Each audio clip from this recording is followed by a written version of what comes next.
Innocent Spirit is simply coming. Thank you so much for having us this evening.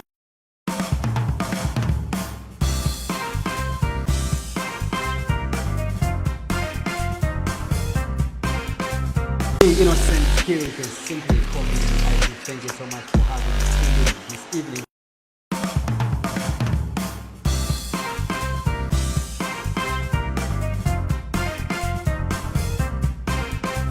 Innocent Spirit is simply coming. Thank you so much for having us this evening.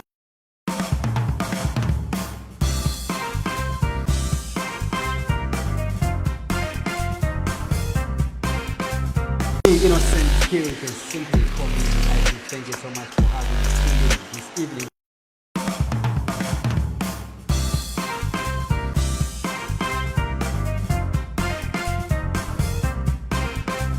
Innocent Spirit is simply coming. Thank you so much for having us this evening.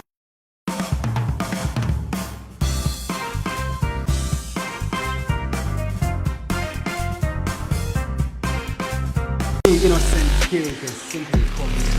Thank you so much for having us this evening.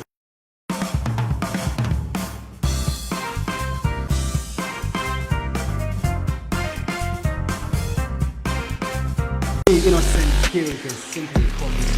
Thank you so much for having us this evening.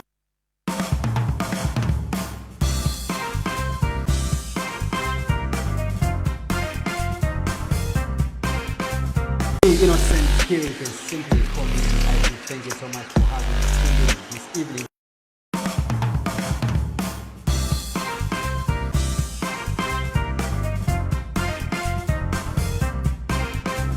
Innocent Spirit is.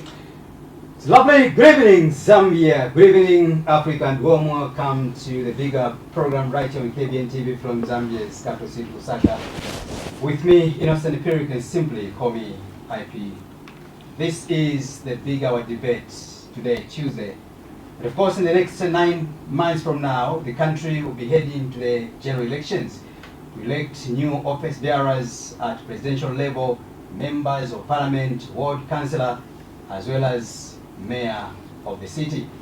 And of course, today, President Hakainde of the Republic of Zambia addressed the country via press conference, at which a number of issues were highlighted, basing from the economy as well as matters to the rule of law and the pending protest which is being organized by the WASIS Forum and other organizations.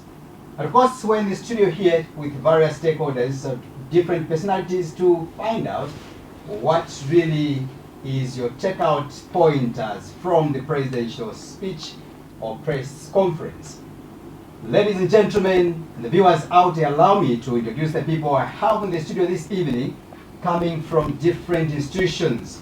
To start with, we've got a member from the ruling United Party for National Development, Upnd, a media committee member in Cosmas Chileshe, who is a veteran journalist as well as former diplomat. Comrade Chileshe, welcome and good evening to you. Thank you very much, Comrade Innocent, for this great platform, and good evening, our viewers. We look forward to a great platform as we deliberate issues that came from this afternoon's press conference by His Excellency President Hakainde Hichilema. Thank you so much. Of course, that's Mr. Chileshe there. And next to him, we have a federal member of parliament representing the Patriotic Front. Honorable, welcome and good evening to you. Welcome and thank you very much, Innocent, and good evening all our viewers.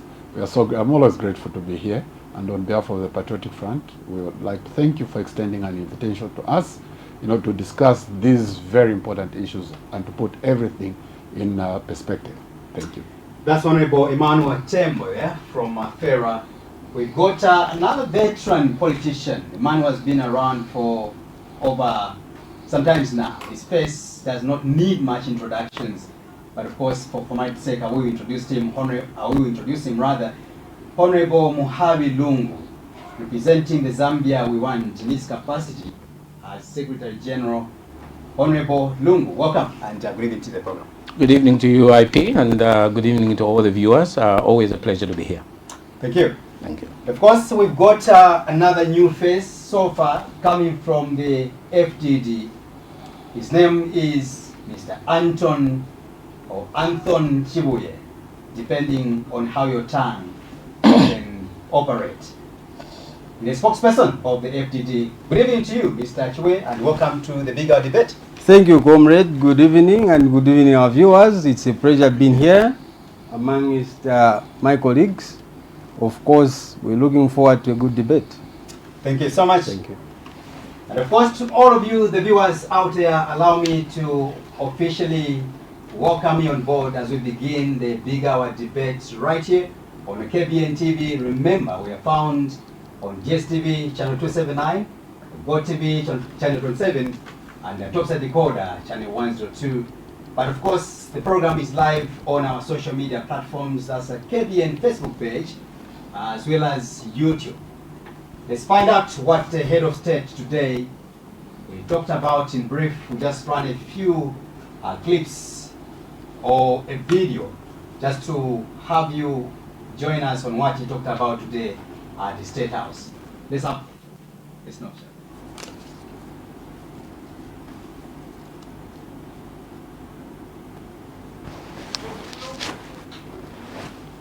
Right, so we are going to run a few clips here and there to just recap your minds regarding what has been talked about by the head of state, President Hakainde. In case you were not glued to the televisions, radio, it will be important for you to catch up and hear for yourself what the president really talked about. Remember, he addressed matters to do with the rule of law in the country, as well as the economy from his perception on how he intends to transform the country from where it was, where it is today, and of course how the country will look like if it's given more time to preside the country, but also if at all we work together as a country, he himself and his government, as well as you, the people out there.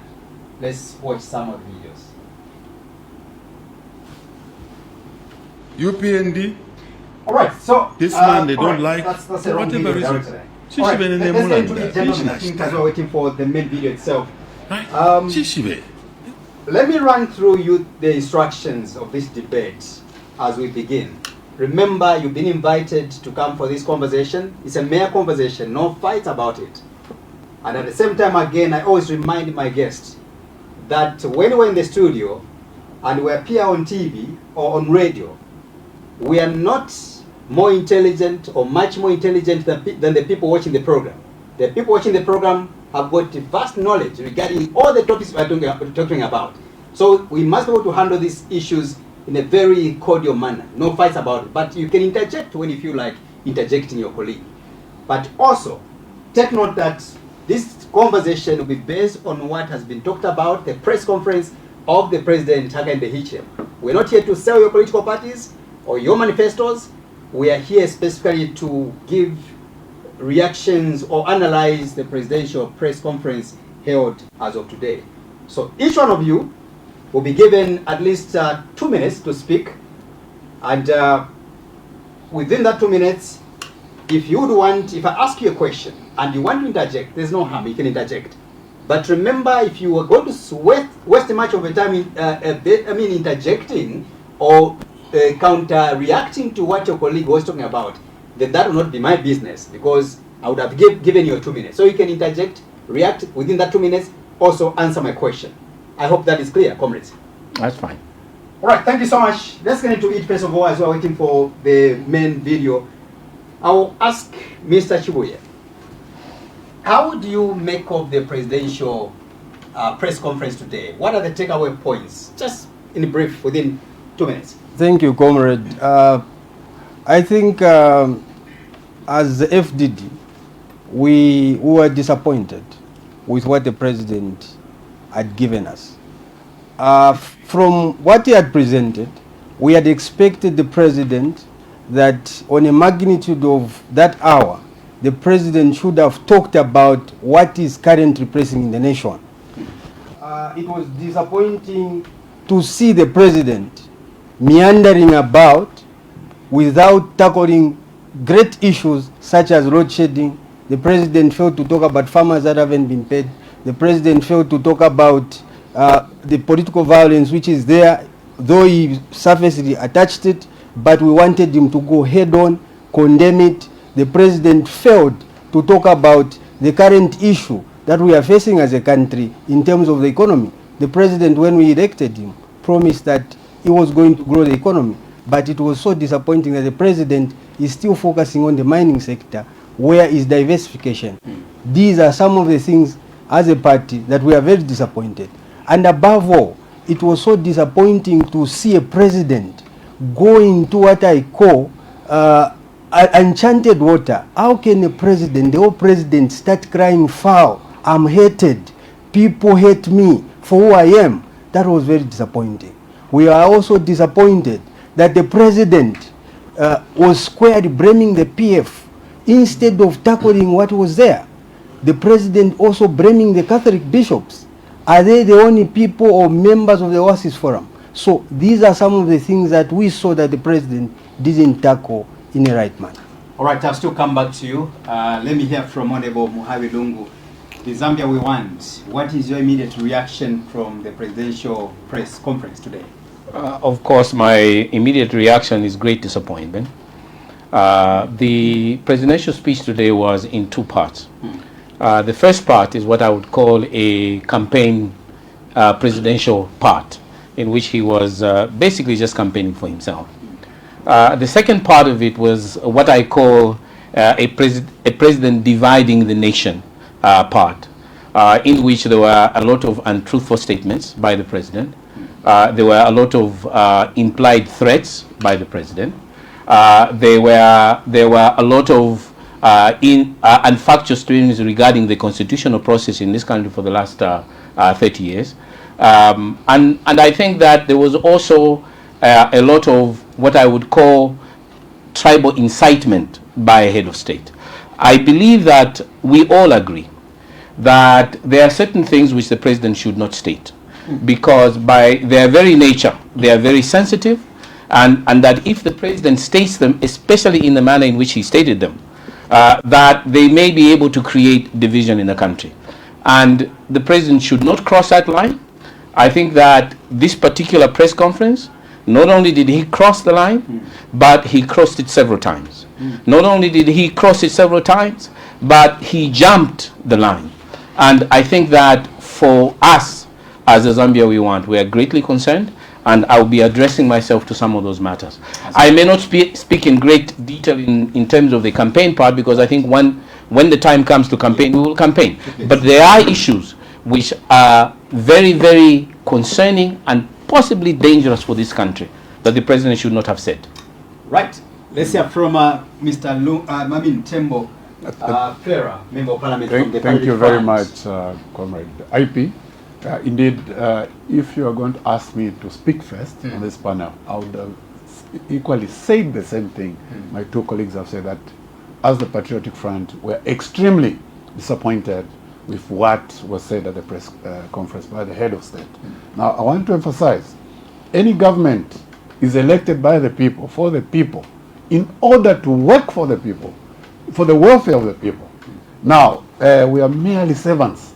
It's not about us, it's about the people. Now, what the president did was that, he called this press conference, raised expectations from us, the people. But what came out was very disappointing. Indeed, there was nothing new to start with. It's the same thing, debt, violence, they've ended, the country is now free.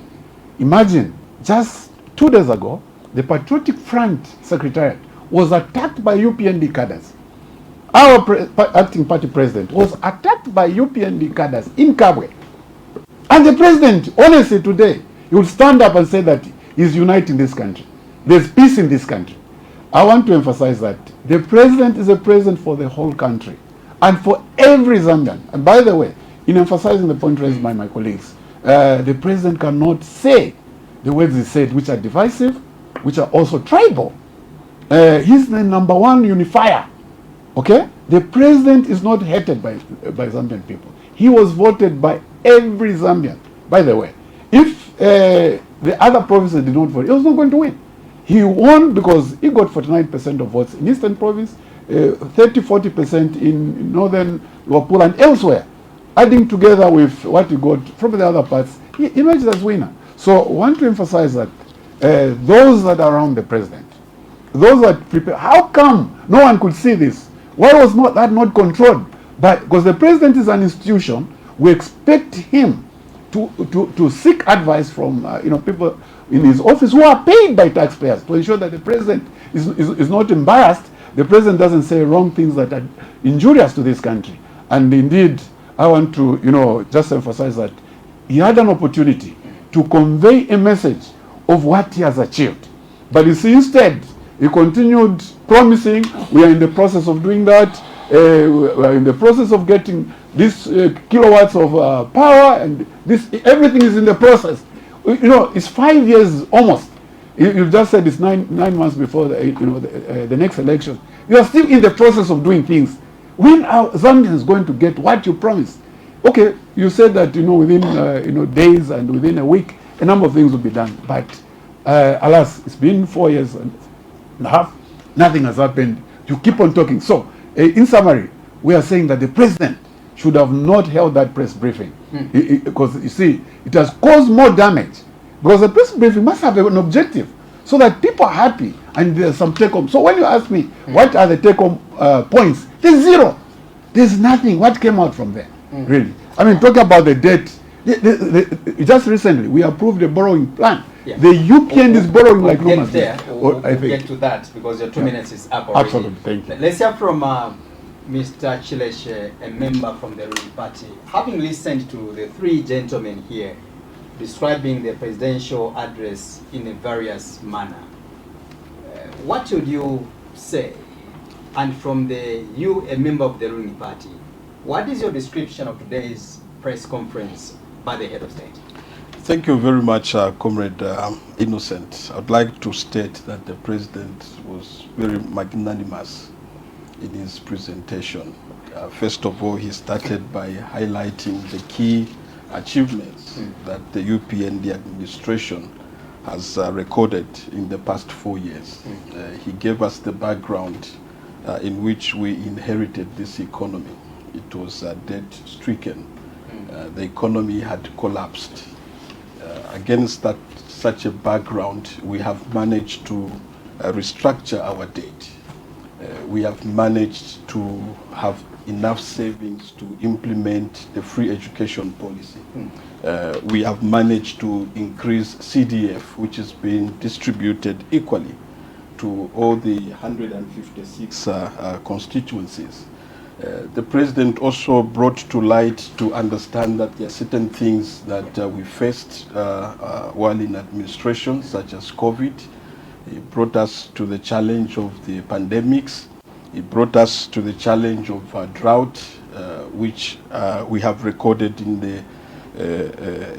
the West living memory, affecting our agriculture sector, affecting our energy sector.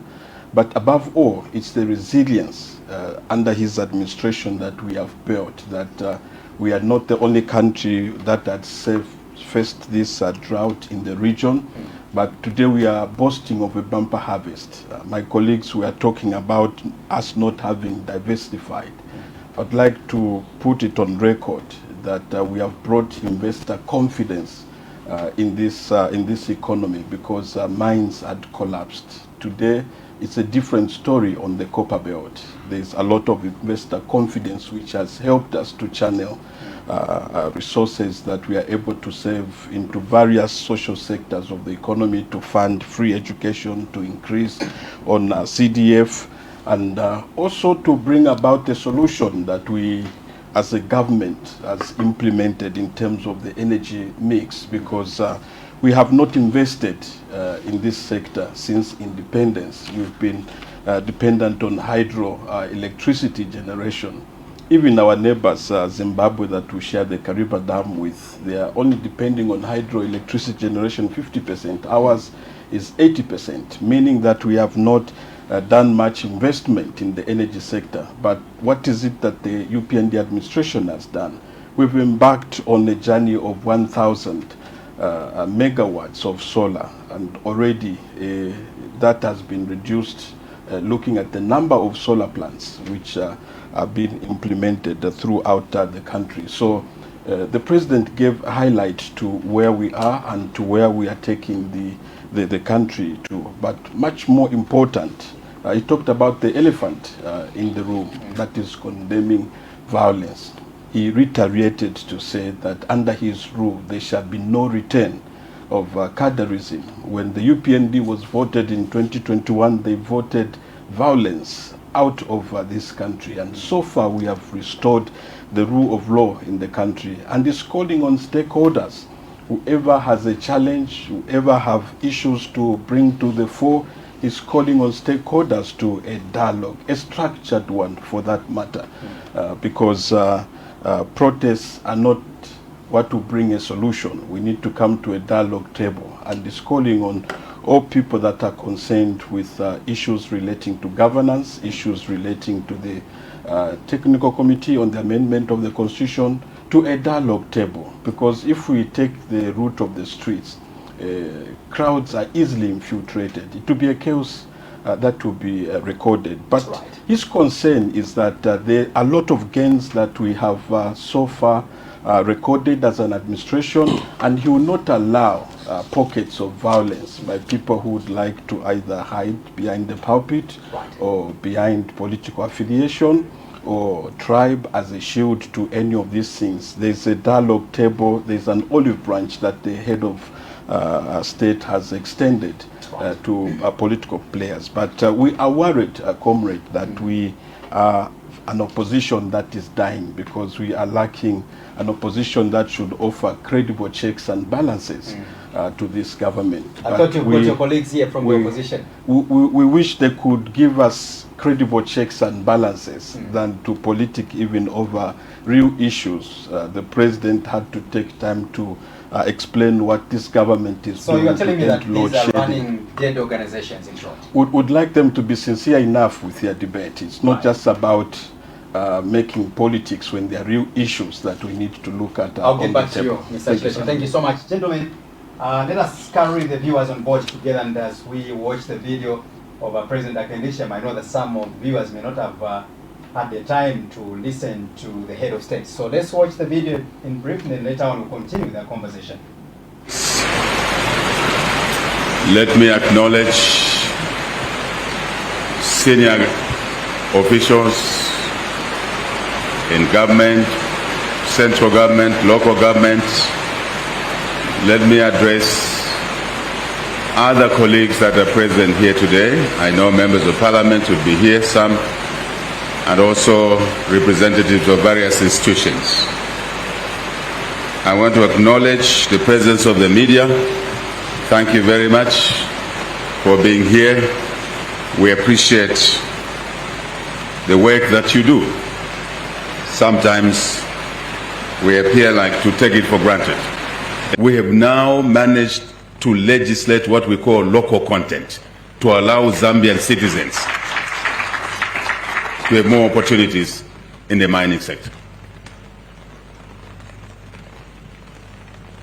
Take it $1 billion procurement value means Zambians to start with can be assured of $200 million. Correct my numbers. And graduating up to 400 when we get to 40% and beyond, $400 million. If the ticket is $2 billion, the Zambian component will be $800 million. Deliberately and buying an instrument, legal instrument. This was a scary proposition for many governments before us. It is now in place. My call is for the people of Zambia to become entrepreneurs, and we have asked their minds to do what they are calling supplier development program, to train our people, not to supply air, because the mines must function. If you supply air, the mines will not produce the 3 million tons. So I want to appeal to my fellow citizens. When you are given an opportunity Please supply. Don't get an advance payment and go and buy a Mercedes-Benz. Icona, man. Icona. Supply. MP wrote and said CDF is a hoax. So why not explain how it's a hoax? Let's leave that. It's part of democracy. So let's stay the course, people of Zambia. I talked about the credit rating and thanked all of you. Let's take advantage of this situation now, where the country is attractive. And in all the transactions that we enter into, ministers, PSs, parastatals, let's remember, how is this transaction going to help create more jobs for citizens of Zambia? Putting results. And his partners saying, let's put more money in Zambia. Thank you to the people of Zambia. Coal power stations, Mamba Phase 2, 300 megawatts. Another investor, United Capital Federal, 600 megawatts. The first 150 megawatts will come through in April, thereabouts. Racing towards self-sufficiency and surplus in energy and in food production. I didn't tell you that. Your government is now saying 500,000 hectares will be put on irrigation. We're already working on it. I'm one of those who has moved from just being a Kachema to converting some of the Kachema stuff into crop, leading by example, and I'm irrigating. And many others are doing the same, bigger than me in crop. You are shot to be killed, not to be injured. I said, no, I will not have blood on my hands. As I stopped the UPND members to revenge, to attack those who were beating them, those who were killing them, I said, do not do it. Chiwempala said, no. I shouted, I said to the policeman, no one shoots here, no one. But we've seen other countries, how many people are being shot at. I said, no. That is the way the country must be. We will not allow any thuggery to return to our streets, to our bus stops, to our public places ever again. You try to do that, the law will be with you. You cannot use religion, hide under a church to parrot violence. You will be exposed. I'm firmly sending a message that this is a unitary state. Everybody knows. And nobody will fragment this country. Nobody. No. Akashitishe chalo. So, mwiba nandi. Ushena mushiba market yeko bashite fyalo. Nsende chalo chandi, chalo chenu. Mbike musutu kesi. Na kwela nanina nendeke. Na ndeshitisha. Chalo cha Zambia. Very logical, isn't it? Now they are saying that, no, he wants a third term. There's nothing like that. No, he wants to extend this term by 7 years.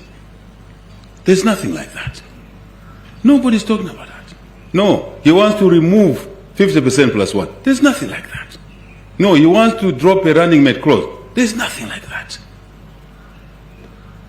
MP took the initiative, and this president is helping and facilitating so that he can invest and his Chinese partners invest in power. I challenged him in the House. I called him out. And I said, Mr. President, you called me out in Parliament. See what I've done. I said, Mwanza, Wagwira Nchitu. Last week, here. I think we should clap for people like that. So I think the answer is that we'll pull the numbers together. After all, Minister of Energy, this must be normal information which we are releasing to the people. Because some of these questions wouldn't come, isn't it? The people had information. Let's communicate more. Normal, mundane communications. Chilara, illegal mining, small-scale mining with a different, is a good man. But those agitating for those things are exposing their true intentions. You can see They just don't want this chap, this Kachema here. Welcome back to the Big Hour debate right here on KBN TV from Zambia's capital city, Lusaka, with me, Innocent Piri, and simply call me ID. I have in the studio 4 gentlemen representing various institutions. The United Party for National Development, Upnd, is being represented by Mr. Cosmas Chileshe. The Patriot Front is being represented by Federal Member of Parliament, Honorable Emmanuel Tembo. And the Zambia We Want is being represented by Honorable Muhavi Lungu. The FDD is also being represented by its spokesperson, Mr. Anton Chibuye. Gentlemen, having listened to the message from the head of state, let's begin from the economic aspect. We all know that Zambia, when we got our independence in the year 1964, the battle was about political emancipation, political independence. We have graduated, we have moved away from that. The current struggle we have is about economic emancipation. And when the president talks about the economic status of this country, where it was and where it is today, as well as giving you and I and the people of Zambia his future plans on how he intends to transform the economy, what is your argument, Mr. Chibuye? What did you pick from there? Let's agree that when, of course, they took over from the Patriot Front, I think the country's economy was not as impressive as it is today. Yes or no? Mr. Pidi, what I would say is that, again, I would emphasize the point. We are disappointed. This story about the economy has been the president's song from the time he took over office. We want to digress a bit. President Hakainde Hichilema was not promising Zambians to come and condemn the PF. This is a president who told us that he had friends in the diaspora who are going to bring billions. This is a president who told us that immediately I come into office, I am going not to focus on the mine, but I'll focus on diversifying the economy. I'll focus on production. He had promised to bring in an economy where there will be production, will be exporting. But the economy, alas, has remained sluggish, and we continue depending on the mines. What is the measurement? What scale are you using to describe it as sluggish? If you look at the growth, the president in his presser spoke about the problems he inherited. Okay, and I was at pain for a president to use a statement, we inherited COVID. How can you inherit COVID? Edgar Lungu actually faced COVID, but he never complained. HH came. Everybody was facing the same problem, but it is the way they tackled the problem. When the president is talking about the economy, yes, the economy could have not been a good state, okay, but we never expected Mr. Hichilema to further damage the economy by borrowing more. This is the president who tell you to say we had lost the credit rating, isn't it? Like you were saying. Yeah. Now, this credit rating that we are talking about, did we even need to demonstrate that we need to borrow more? He was like a parent who go and borrow money and come and praise himself before the children to say, I've borrowed money. And that money is not the one who's going to pay, but the children are the ones who are going to pay. So even this issue of debt restructuring, it is a wax, like he put it himself. So the economy, if you follow what has been our growth rate, in 2021, the PF left the economy at 3.7% growth. Gets to 2022, the growth had slowed down. It came back to 3.2. Okay? We have not gone above 5 since then. And those who have studied economics, they will tell you that at our current rate, the economy of Zambia must grow at least minimum of 11% for the poor Zambian to feel any effect in this economy. When the president is talking about all this investment is not for the local Zambians. The president does not care about the Zambian. The president favors foreigners. All the benefit he's talking about in the mines are for the foreigners. I stay on the copper belt. What life is on the copper belt? Kitwe is dead. Chingola is dead. We don't want to talk about the issues which ignited that situation in Chingola. people are upset. And you cannot be lying to your own people that the economy is growing when actually you are doing nothing. The president is praising the foreigners. The president is praising his friends. We don't want to talk about issues of companies like Anona. All these things. You cannot be self-praising yourself when the economy is doing absolutely bad. And we're very disappointed. Right. So, according to you, on the economic aspect, the UPND has lamentably failed. They are failing by day. The president keeps singing a song. The president has not showed us. When they talk about CDF, when they talk about investment, are you telling me, Mr. Piri, that the poor people of Kabushi, the poor people of Kantoromba, the poor people of Mushiri elected President Hakainde Hichilema to come and buy solar? Does the president know the cost of solar for people who cannot even afford to buy a bag of meal? Right, I'll come back to you. I wanted you to answer the question on the economic aspect. The UPND has it performed well or just failed? They have failed. Okay, thank you. Let's hear from Honorable Mohamed Lungu. Honorable Lungu, you've been, in governance for, I think, from the time maybe some of us were not even born, with a lot of respect we have for you because your CV speaks for itself. You've been part of the UNIP administration. You've been part of the MMD administration. You've been part of the Party Front administration. Here you are with the Zambia we want. When the head of state talked about the country's economy, what do you pick from there? Well, I'm afraid, IP, that let me not go along the line which you want us to go entirely. I do agree with a significant part of what my colleague has already discussed. Right. But I want to be able to get to a matter of principle, which is one of the reasons I agreed to come. And if I have to link that principle with the economy, let me give you an analogy that all of us know. When our Lord and Savior Jesus Christ had gone into the mountains to pray and to meditate before he started his work as our Savior, he was tempted by the devil. And the devil said unto him, throw yourself on the ground and I will catch you, and you will be saved by God.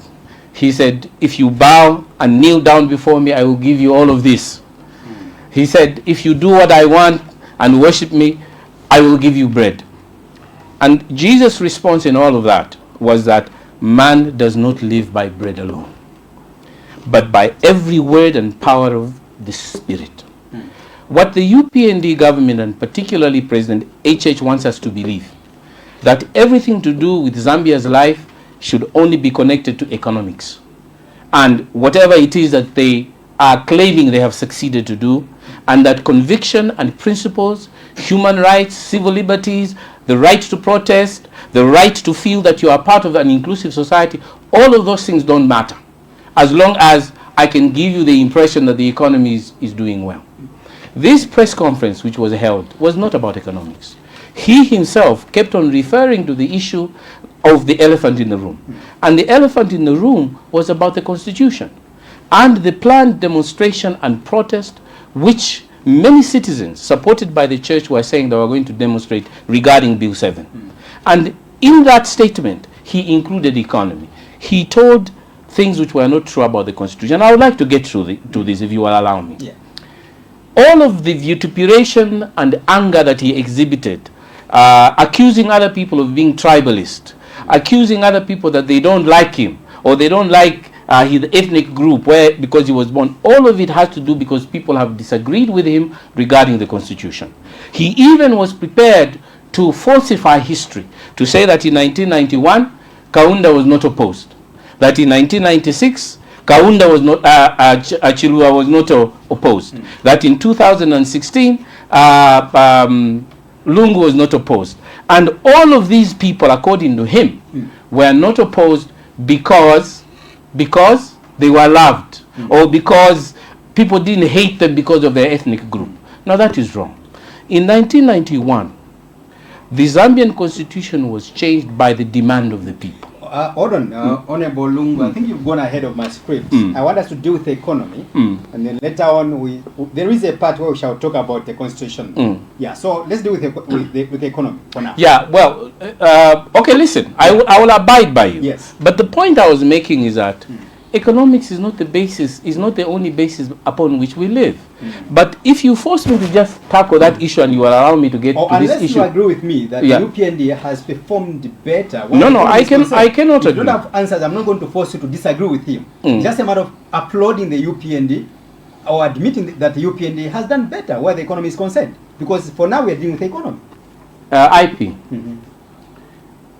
The undertakings which the president was making and the promises that he was making about the economy, he's been making them for the last 15 years.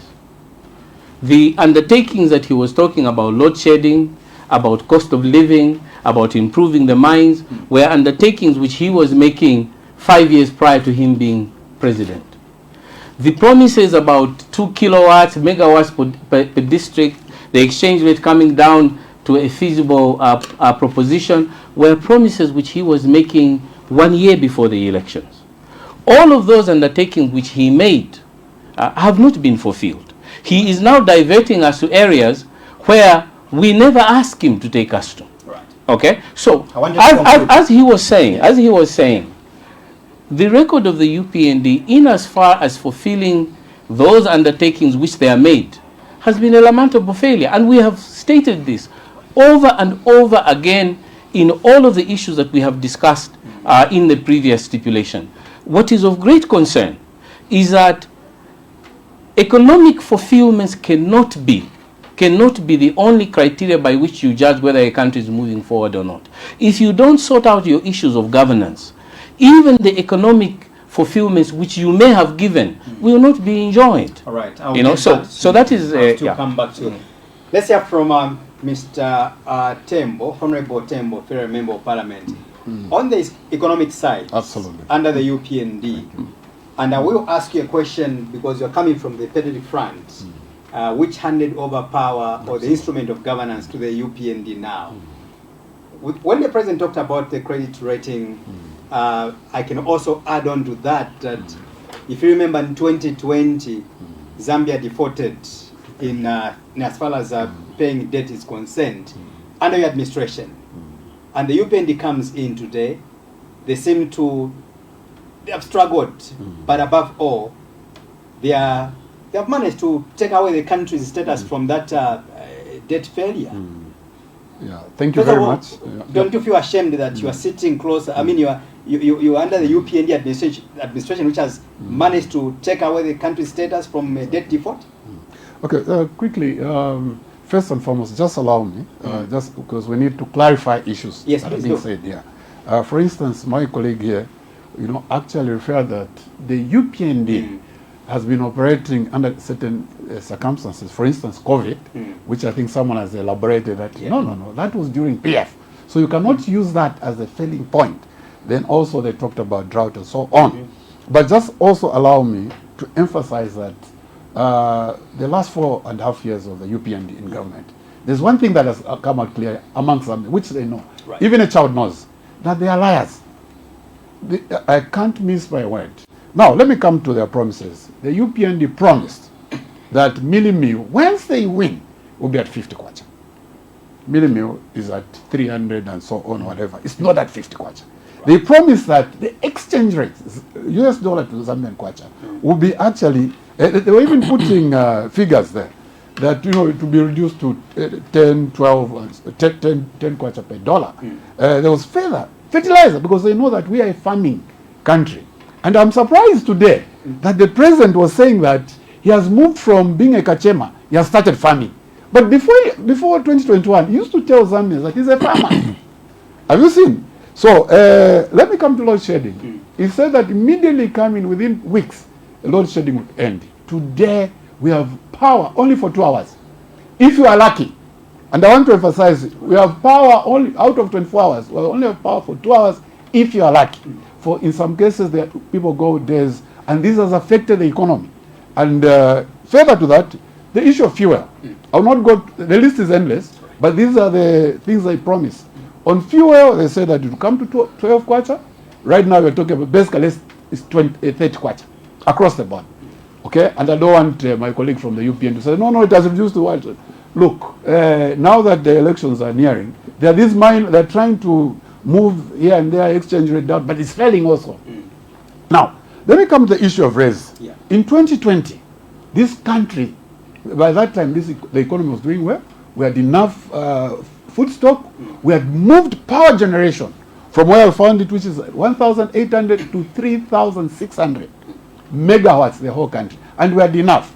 But also, the country was hit by the COVID, which affected the economy. Now, we did not default as a country, as a PF at that time. And this must be clear. And it was also through a ministerial statement by the current Minister of Finance. He actually clarified these issues. What happened was that, Zambia declared a moratorium. And they told the creditors that, no, look, because of what has hit us, we will not, manage to pay. So allow us. And there was that agreement. So there was no default per se. And that moratorium was found even by the UPND. They've only started paying the last 1.5 years or so. They had that free time. Now, let's talk about the economic performance of the UPND. It's true. I want us to correct one thing here. Yeah. Maybe let's use a simple word. We failed as a country to service the debt or to clear the debt, right? Okay. To pay the debt, right? So we failed, right? What happens? Because of the COVID issue. So we failed, right? So there are issues in contracts. Yes. For instance, what in a layman said, God, what do you call it?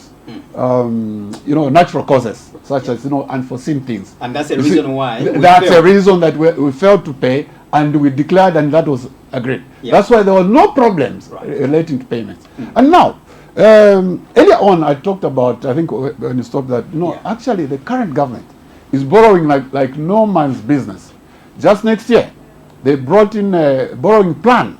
Imagine, they even have a plan to borrow, meaning that they have no innovation, because we have so many riches, we have copper, gold, diamond, and many other resources. They go back to borrowing. Next year, they will be borrowing almost between $4 and $5 billion, just next year, to finance, the elections. Not the elections per se, but, to just bring in money from lenders so that the country is tied. The same borrowing they've been condemning. But because they've seen that the elections are coming, they're trying all means. And by the way, there's an assumption that the economy is doing well. Let me tell you, this government has lamentably failed. Right now, they are failing to meet all their obligations. They talk about the CDF. The CDF, they say it's now 40 million. Even the 36 million, they've been failing to release money for each particular year. And indeed, in my view, I think that we need to look at these issues from this performance. Now, the president, I heard him say that, how is it possible? Is there a market where you can sell a country? Yes, there is a market. And this government is selling this country through taking our resources to foreigners. They have moved resources, economic power from Zambians to resources. And I'll be able to give examples. As for instance, indeed, yes. Yeah. They went to Mopani mines. By no means, no payment made. Shares were moved. 51% shares were moved from Zambian government to a foreign company. We go to Mingomba mines. They were given to the American 100%. If you go to Mumba, there's another mine opened, and these are given. Now, allow me just to explain. This is very important. Yeah. Now, all the copper that is mined is taken out. Not even one comes here, except for little crumbs or kachenji. And they are telling us that, no, this one, you employ 2,000 Zambians, you employ 500 Zambians, and all these things. That is unacceptable. Right. We have 20 million Zambians. How can we talk about 2,000 jobs? How can we talk about 1,000 jobs here and there? Right. And indeed, whilst we are not taxing these mines, and before I lose this point, it's very important. Yeah. Let's match Zambia to Burkina Faso as well as Namibia, just here. These countries have declared that their resources are only for their own citizens. We are not voted by the IMF as leaders or governments. We are not voted by all these foreign. But how come this government is giving our resources. You are triggering more That's right. questions from Yeah. me because when we talk about IMF, your government, the PF, also did business with IMF. Why don't you want your Thank you colleagues for in UPND to deal with the IMF again? Yeah, so the PF dealt with the IMF, and that's why we did not agree. We gave them conditions. We didn't allow the IMF to dictate conditions to us.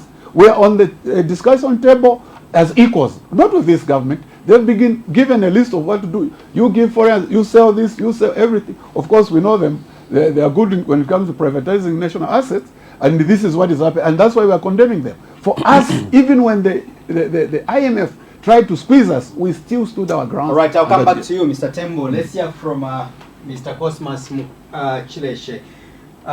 Let's talk about the economy, and I think you heard your colleagues. They have really reminded you and your government that you are failed in simpler terms. What is your reaction to that? Thank you very much, Specifically comrade. about the economy. Yeah, I would like to underscore that, first of all, the UPND primarily stands for national unity and the development of this country. As you rightly indicated in your preamble, that UNIP gave us independence. Other political parties, MMD brought or entrenched democracy. The PF, it was all about patriotism. What is it that we stand for? We stand for economic development as enshrined in the party manifesto. This is an era of economic emancipation, and that is what the UPND has exactly done, in line with the national vision that seeks to take Zambia into a middle prosperous income country by 2030. And there is no any other political party that is best suited to deliver on this mandate than the UPND. As I speak to you now, Zambia is a case study to most of the countries around the world. They are learning from us how we have managed to build resilience around the economy, how we have managed to tackle the issues that ordinarily would have brought this economy down. But save for the leadership of our economic manager, His Excellency President Hakainde Hichilema, who has made this country back into the Champions League. Part of our mandate is to develop our country through economic diplomacy, and that is why you've seen that State House has become a hive of activities from leaders from across the globe. And that is why the President is concerned that the investor confidence that has come into our economy, the kind of investment opportunities that we are attracting, we cannot allow these isolated pockets of violence to destroy these gains. That is why the President made sure that lawlessness will not be condoned under his administration, because when the people voted the Patriotic Front out, they voted violence out of this country. And we have restored the rule of law by ending cadreism in bus stations, marketplaces, and overall improving the economy.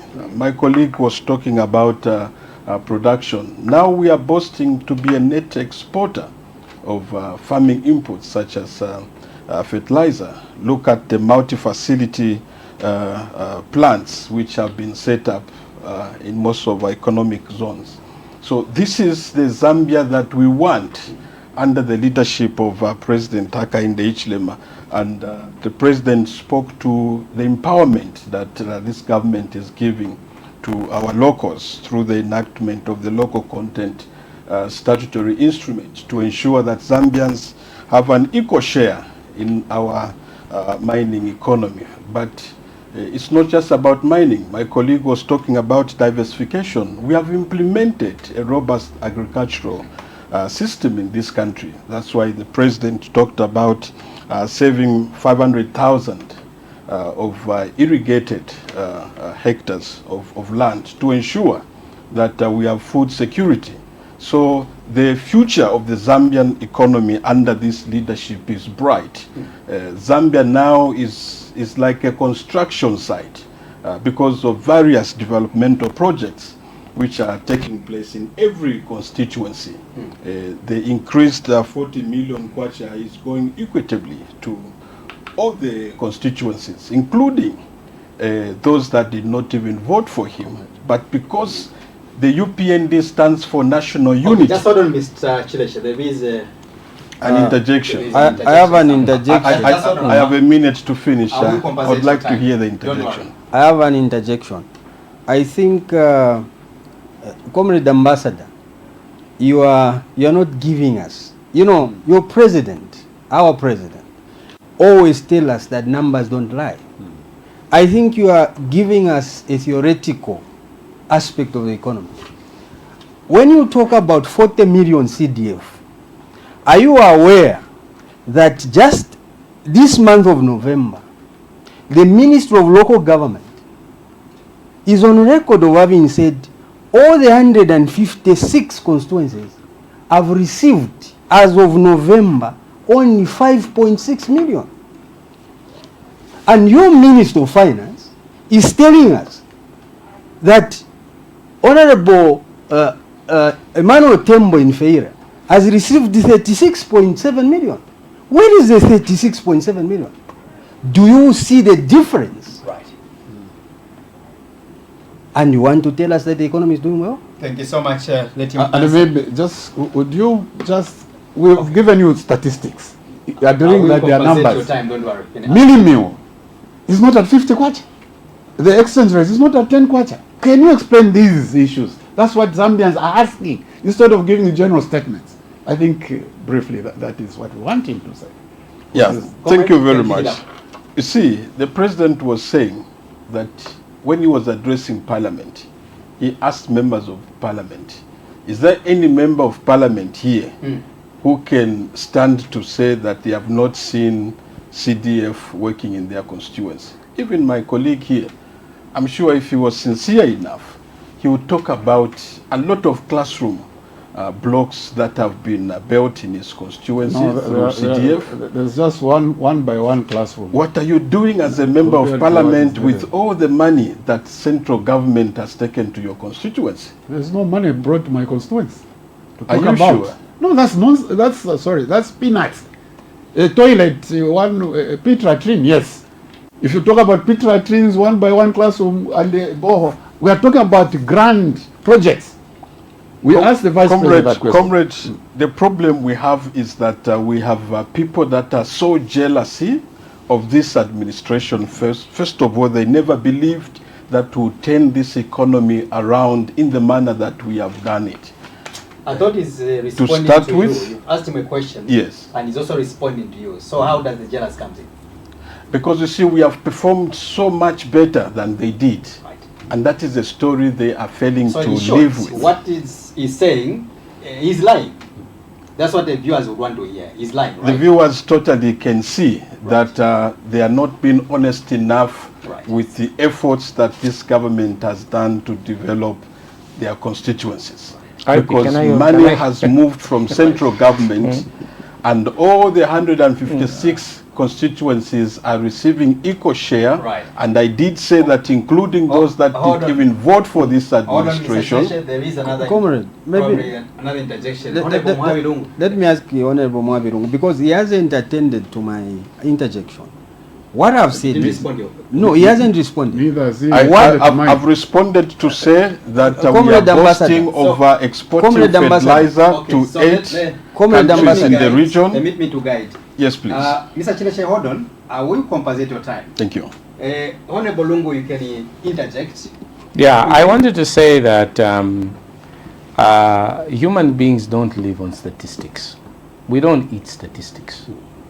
You know, the general public out there do not hang on every word of boastfulness that is coming from the UPND administration as to what they have achieved. We've resolved the issue of load shedding. As my colleague said earlier here, that majority of people know that they only have 2 hours of load shedding. So no matter how much the president claims that he's resolved the issue of load shedding and he will resolve it in 3 years, in 3 years' time, the majority of citizens know that they only have 2 hours of load shedding. Right. Okay? So I think that it's very important that we differentiate between numbers that are being put out there and the realities of life. We should not be given the impression that we have paid our debt. We have not paid the debt. We have restructured it. That is not the same as paying the debt.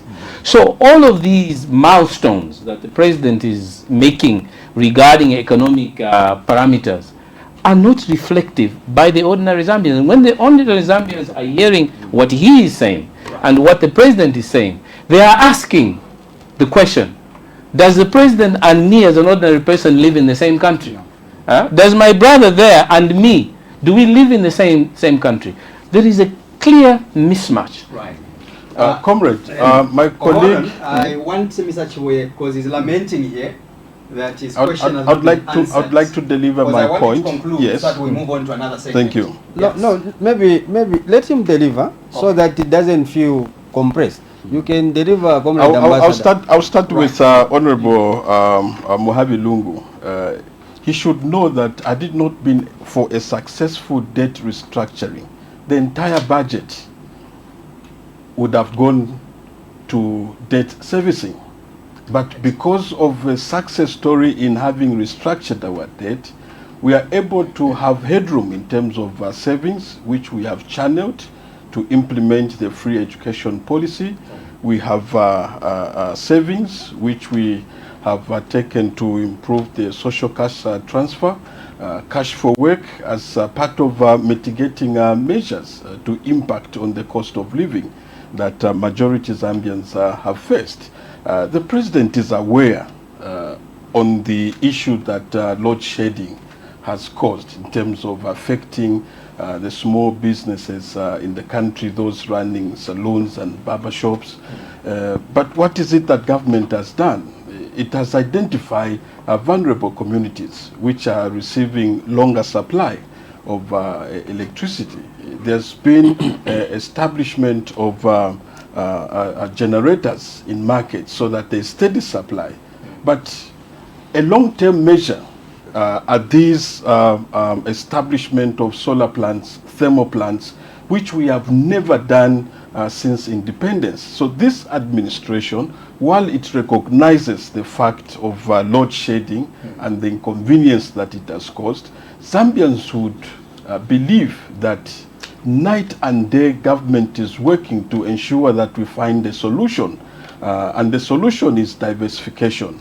And believe you me, we are in the right direction. A few years from now, the issue of load shedding will be a thing of the past, whether we'll be faced with climate change or not, but there's leadership in place which has ensured that we diversify away from hydropower generation. Okay, two things, Mr. Chileshe. You've mentioned that the Upnd government has managed to set up some fertilizer plant or exactly. in this country, or they have expanded. And we have seen a reduction of fertilizer now going at 750 from 1,000. Exactly. So my question is, are you okay that fertilizer is fetching at 750 kwacha? It may further come down, no, but you can see. Are you a happy man? Definitely from 1,000 to 750. That is a huge difference. For now, my yes. question is, are you happy? Very much. Thank you. Very much. It's a success story that we have recorded. It's not a success and story. We are exporting because we are coming from a background where we were a net importer of the same commodity. The story today is different. We are now exporting. Just misled the country on this 750. There's nowhere where there's 750 worth of fertilizer. And when she was asked, can you tell us a shop? And I want him to tell us which shop you find the fertilizer for 750. You find that there's none. And she said, she changed her own words to say that actually I did not say it has come to 750. I said it will. And this is the issue that I've been raising, that from 2021 to date, everything is will, in other words. So I would like him to be free. For instance, also, the issue, talk about, lies in the UPND. Gensets in the markets. They only work, they're not working. Everyone knows that. I'll take him from here to Charleston Market so that he sees what is. Okay, let's move on, gentlemen. I wanted to just clarify. I want us to deal with, we talk about the constitution. Maybe my last question around the economy is that, when you were in the opposition as UPND, you assured Zambians that once in power, there will be no borrowing. And these are the concerns coming from even your political competitors in here. What has happened for you? Comrade, borrowing will always be there. But what we are talking about here is the prudence with which you borrow. No, my question Okay, is, we are not borrowing for consumption. Did you understand my question? There's no recklessness in the borrowing. Hold on a bit. Yes, please. Did you understand my question? Yes, I did. My question is that you promised the Zambian people that once in power, there will be no borrowing. So what happened? We cannot take a question in that literal manner. Right. Because if you look at economics, you cannot run away from borrowing. What I'm saying is that... So why was he making those promises? The promise was based on the recklessness of the money that was borrowed. Okay. Are you aware that some of this borrowed money went into people's pockets? Are you aware that the same borrowed money are some of the cases that are in the courts of law, and some of those leaders who benefited to the borrowed funds? You Yes, can't run a please. country without borrowing. That's the answer picked from you. Exactly. Yeah. But So what you are I'm trying lying, to in say, other words. what I'm trying to say is that our friends borrowed, So and you are money liars. went into their pockets, and And that you are is still why lying on this. most of them are in prison now. Right. But Because by they, IP, I they think helped that themselves to public funds. I think that and there this is is not also- the case under this Thank administration. you Yeah. so much, gentlemen. I want us to move. we can, I but want I us would to like go to to also They address the borrowed issue. that money went into their pockets. No. You- And that is I- why IP, they you have are allowed crying me to foul. say Thank you so much, something gentlemen. which Let's is move on now. No, Look at the constitution IP. of Zambia. Now, of course, let's look at what the president, of course, talked about around the constitution of this country. I know that, Mr. Chilesha, you did listen, and this country is on the path of wanting to amend the constitution. As we have the roadmap already. We also have the technical committee, which was appointed by the president to go around the country, collect the views, so that eventually we could come up with a new constitution. What is your take over that? I think, comrade, I am now tempted to agree with my colleagues from Zambia we want and the PF. You see, if the UPND are going to have any benefit of that from the Zambia, I think it's high time they learn to tell the truth. The problem with the UPND is they want to defend every lie. You see, I'm troubled. The president in his address was almost trying to mislead the Zambians. Like my colleague, Honorable Mwabi said, every constitutional amendment has faced the opposition of the Zambian people. Let's talk about the 1996. Because I also heard the president in his address telling the Zambians to say, you allowed Edgar Lungu to change, you allowed Chiruba to change, you allowed the Hakainde to amend. But why me? I want to put things in a proper context. In 1996, people opposed Chiruba. And you know that every constitution which has been tempered during an election, Comrade Mwabi will agree. Chiruba changed the 1996 constitution because he had an agenda. He was technically knocking out certain competitors of his. We cannot also run away from the fact that President Edgar Lungu in 2016, when he amended the constitution, he was technically, to say it, put it properly, he was technically giving himself a third term, in a way. Let's go to Article 103. Article 6. What does it say? And I will tell you this. The trouble we have as Zambians is that, you see, President Hichilema had ample time. From 2021, the president, as he was assuming office, he had promised us, Comrade Ambassador, your president, in that context, the UPND president, promised us that immediately I'm sworn in, I'm going to embark on economic reforms. Which reforms remained silent in 2021? He remained silent in 2022. He remained silent in 2023. He remained silent in 2024. Now in 2025, the president comes. The question we have and the trouble we have is that is the president telling the Zambian people that when we change the term limit for mayors, Zambians will have power? Is the president telling us that the Article 52, which he vehemently opposed and said was a good article, when the acting president of PFO was then Minister of Justice, Honorable Given, I'd refer to it to say, this will come and haunt you. Is President Hichilema now telling us that the law he praised, the law he said there was nothing wrong because it's on record, it has now become a bad law in his sight? Is he telling us that when we change Article 52, Zambians will have minimum selling at 20 kwacha? Is the president telling us that if we adopt the mixed member representation, which he rejected under Bill 10, Zambians will be better? Comrade, as FDD, we see that the president is apprehensive, okay, for nothing. The president must understand that all of us Zambians agree on one thing. We don't have a constitution which sits in one document. We have the 2016 amendment, which is Act number 2 of 2016, which is a single document. We have our Bill of Rights, which sits in the 1996 Constitution. Zambia per se is supposed to be a written constitution sitting in one document, but we don't have a constitution that sits in one document. And our trouble is, we amended in 2016. We cannot go for another amendment. What we need is we need to consolidate and overhaul the constitution. Because even if we amend now, it will not sort out the entire problem with our constitution. What we have been challenging the president, Comrade Ambassador, is I believe that FDD, Zambia we want, the Patriot Front, and many Zambians out there have no problem in amending the constitution. Right. The problem we have is the timing. May I conclude? The problem we have is that President Hichilema, since he's popular, and this is our stance, and the president is aware that there is no opposition for him, we say, Mr. President, let you win the second term.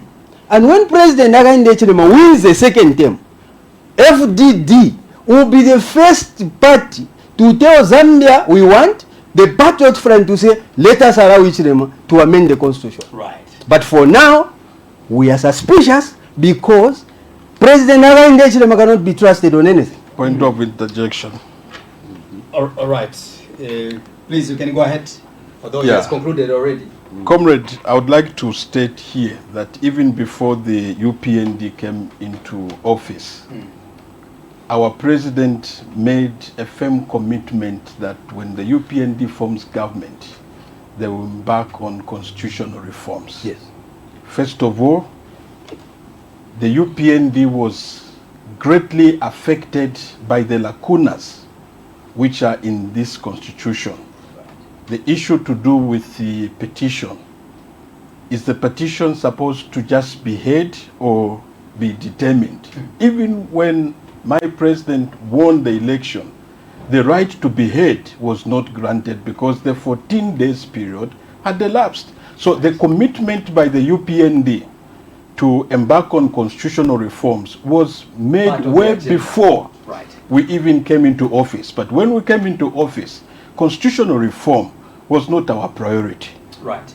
It was the economy. But why is it a priority now? It was the economy. It is a why priority is it now a priority now? It's a priority now. It's a priority now because it's something that we have to attend to within our first term of office and to defend the pronouncement that has already been stated. UNIP amended the constitution in an election year, 1991. Not true.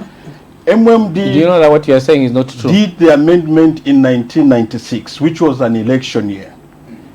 The PF made an amendment in 2016, which was an election year.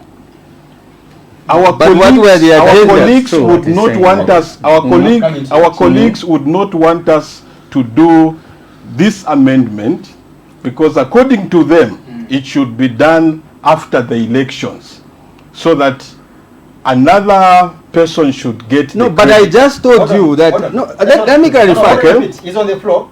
So you said. When is it right? You want another person to get credit? They feel that if the UPND does this amendment, the credit will go to the UPND. Right. So they wouldn't want the UPND to have this credit. So are you telling Because the people of Zambia, in their thinking, they think are you they'll telling be... the people of Zambia that you are losing next year? Yes. Not at all. Because their argument is that you can, since you've got a confidence that you're going to win the election, why not hold on to As I this speak process, now, then he our make on president next does year? not even have a challenger Right.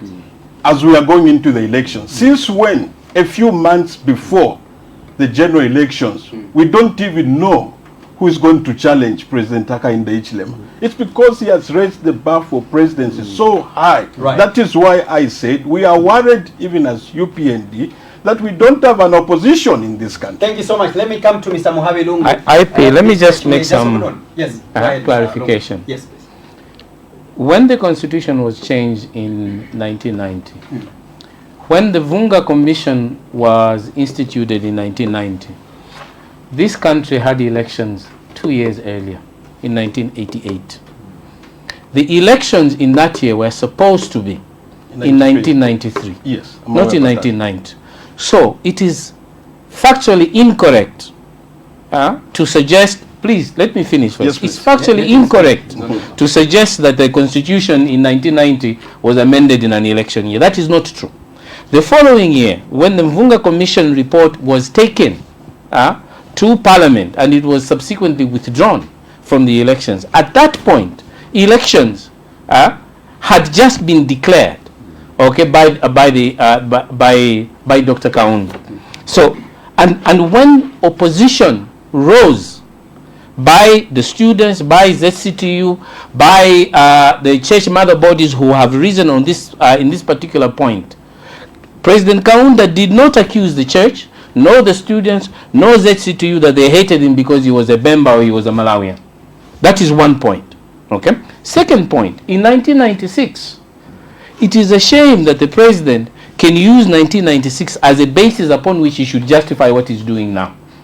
The amendments that were made in 1996 were opposed by the church, by the trade unions, by the political parties. But they went through. And it went through, yes. But President Chilua did not say and hold press conferences to suggest that the only reason there was opposition from the church was because he was from Wapula and people hated him from Wapula.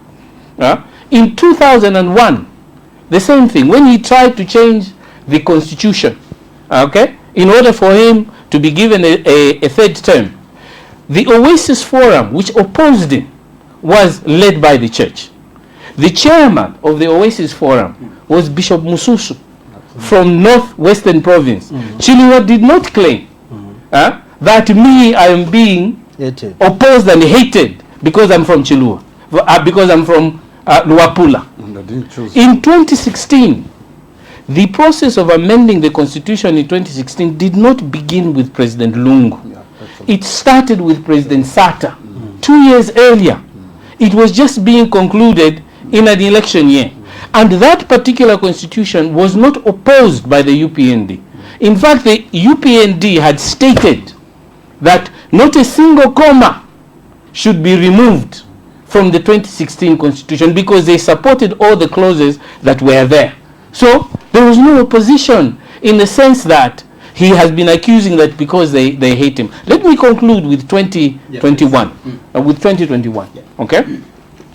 The UPND did everything possible to ensure that President Edgar Lungu is not on the ballot. They took him to court, they did etc., and created a whole whirlwind against them.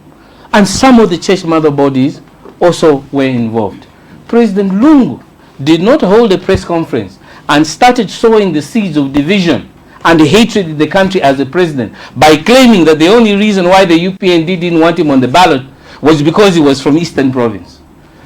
You cannot say that those people who disagree with you on fundamental human rights hate you because they've disagreed with you. You cannot threaten priests that you will follow them, you know, and you will also organize other people to meet them on the street because they've disagreed with you. This is an irresponsible act for a president, and that is the reason for me, although I'm an economist and I would have dealt with the issues that you were talking about earlier adequately, I did not think that given what the president said today, that we should have been going into economic factors, because the president is sowing seeds of destruction, and where there is no peace even economics and wealth and eating becomes irrelevant. That is the reason why I was reluctant to go that direction. What the president did today was to divide the Zambian people by using his ethnicity and trying to create it as a basis by which other people on the social media should start arguing against others on the basis of their ethnicity. That is very irresponsible. Point of interjection. All right, please let's give Mr. Hichilema to interject now. The issue my colleagues are making reference to are historical. We all know how our president was demonized Before prior you talk about to being demonized, I know it's the an interjection, 2021, because that is where the sentiments Yes. they are making But But reference was to are demonized coming by from. who? I By want one you to priest. demystify Then what- all of us are the same. By this political I would party want that you to, was removed to, from to office. demystify or Yes. argue what Mr. Lungu has submitted, that in all these tries to amend the constitution, this country has witnessed opposition.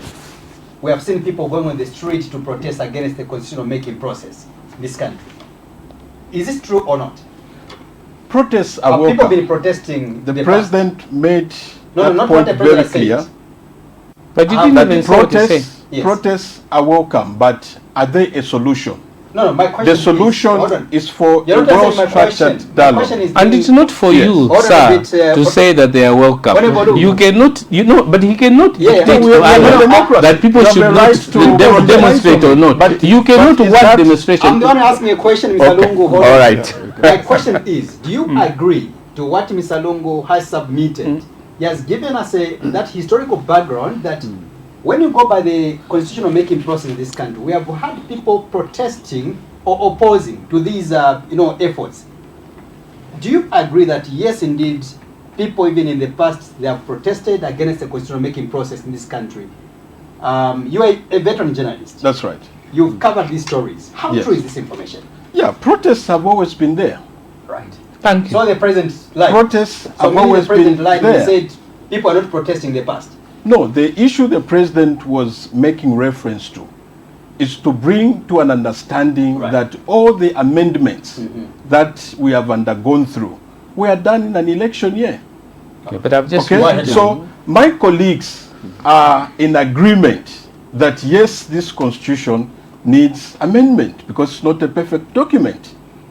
But the problem I have is that they wouldn't want this administration to do the amendment. And that is where we are questioning, to say, how come all the other previous administrations, they have done amendments to the That's constitution? not But that's true. not And true. amend What it. That's you're not saying. true, But, Comrade you know, Ambassador. Let me just take him on. That's not true. The What we are saying, amended the constitution let in me- 2016. It's on That's the what we are floor. saying. No, no, but I'm on he's the floor. insisting on something which is not Okay, factually yes. correct. You see, the problem we have, I'm holding the floor. the problem that we I'm have. holding the floor. No, the problem I have with you. But again, I'm I can't holding the allow floor. an interjection for another interjection. Okay, You know, he's on the floor, so allow him to. What we are saying, what I'm saying is that in 2016, which was Yeah. an election year, the PF amended the constitution. But the Right. process did not start in 2016, please. the Please, process let's to not- amend this constitution is not starting now. It started this year. We started even before No, that is we not- you came see? into office. I don't think No. President Hakainde Hichilema is on record of having called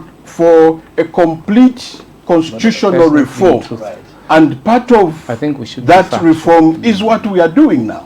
The trouble So that I why would they not? IP, Because I think, maybe because let- it is if I look within at the it. mandate of the executive to do what they have done, and the technical committee which is in place was legally constituted Okay. because civil Thank you society so much. That was and basically everyone an else would interjection, want to Mr. protest. They Thank you so called much. for You- the You deferment, still have your 2 minutes. which You still have led your 2 to minutes. this constitution Yes, of the technical you still have your committee. 2 minutes. That was just an That's right. He's interjection, already Mr. Lungu. exhausted it. I Let think me I have a move floor. on to Mr. No, Tembo. thank you, IP. And quickly, before I get to this, you know, the issue of the constitution at my heart. Now, he earlier on the economy, he was talking about borrowing. Let me just give some statistics. The PF borrowed only 11.8 billion in the 10 years it was in power. The UPND, this far, has borrowed up to 6.5 billion. And they are borrowing another 5 billion. Okay, in 4 years. Have you seen? Now, he said that the borrowing was reckless for consumption, and some of the money went in people's pockets. That is factually false. And you see, someone shouldn't come here and mislead the country. And also mislead himself. And Why do you have a majority of your now, members in prison now? I'll come and address that issue. Wow. I'll come and address that issue. You see, when Mr. Cosmas Chileche was recalled from the foreign, we sent him as PF, the foreign minister. He was recalled by the UPND. He landed at the airport he never saw. A modern airport. This man went there. There are 3 airports. In this CDF is talking, which airport has been done? Other than that, we have one of the biggest bridges. To talk about Kazungula, go to Western Province. The roads that are here in Lusaka, have you seen, are they like that? Each provincial center has got a milling plant run by ZNS, which they've been claiming as if it's theirs. All right. Beyond that, okay, I wanted to use... deal with the constitution now. The issue I wanted to because clarify it's is that he shouldn't come here to mislead the Zambian people that people borrowed.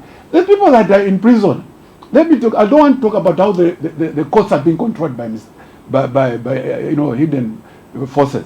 Okay, I don't want to go that. Those issues. Yeah, we'll leave those issues. Now let's come to the constitution.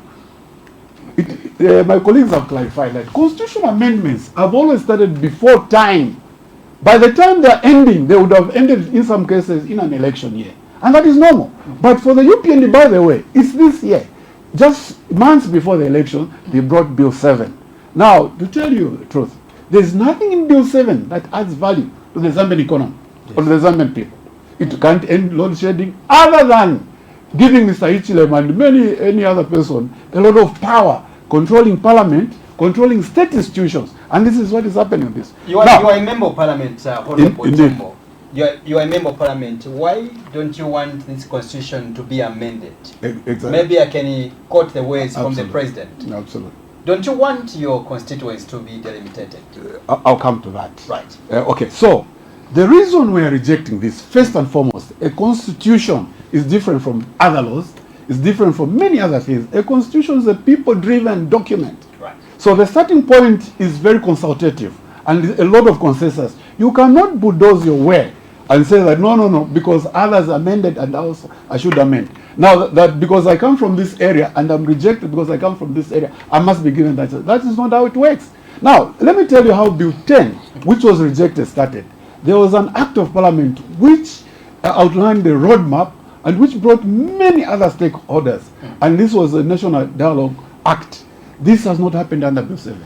You see, the law that the president used to even appoint this technical committee was forced. But remember, there is a judgment which stopped that process. Why is the UPND in a hurry? You know, they just ended a week ago. By the end of this month, November, they are saying they want a report. And they want this matter in parliament. Why are they in the hurry to ensure that this constitution is enacted before the elections? And the answer is very simple. This is, right now, the UPND has lost complete support from this country. And they are seeing this constitutional amendment as a way to actually resuscitate themselves, or at least to survive. But of course, we all know that that's not. Let me also just deal with the Are you issue. insinuating that without amending the constitution, the UPND may not win the With election? amending or without amending, the amendment itself is illegal, but they'll still lose the elections. This, my colleague just mentioned that Can the my opposition... colleague cite any law which has been broken for him to state that the amendment is legal? Okay, let me just finish. You said that there's no opposition in this country. Do you know, as a student of politics, I know that politics is not driven by individuals. It's the performance. The biggest opposition, which will lead another person to defeat this president next year, is that they brought too much suffering. There is, abject poverty, hunger. This cash for work, these are not issues to talk about. You said that, there's no challenger. As all Zambians died. In Senegal, did someone who was even not known, right now, the Patriotic Front, yes, he became president. The issue was not that this person was not known. It is how the economy is biting the Zambian people. If you go everywhere, Zambian people are saying it's new. When you ask them, what do you want, how are you going to vote? They are saying new, meaning the president is definitely going to rest. Now, I wanted to talk about, some remarks by the president in reference to the church. The church is a very important aspect. There's a relationship between the church and the state, and this relationship must be nurtured. Even in the Bible, David whenever I had difficulties, he went to the church. But President Hakainde, in opposition, it was the church he was rushing to, which protected him. In fact, when he won, is it not Bishop Chama who went to pray at State House, to whatever reasons? Eh? Now, today you are insulting. The church has become Lucifer's, bishops are being called Lucifer's.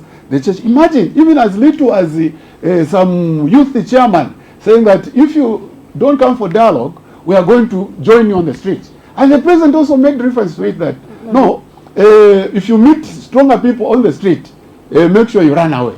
What was the meaning of that? Maybe so, in my view, Comrade Honorable, let me just amplify his point. No, you can't, because it's on the floor. Unless there's an interjection from Mr. Shilesh. So what I'm saying is that the issue, and I want to conclude by this issue, and this is very important.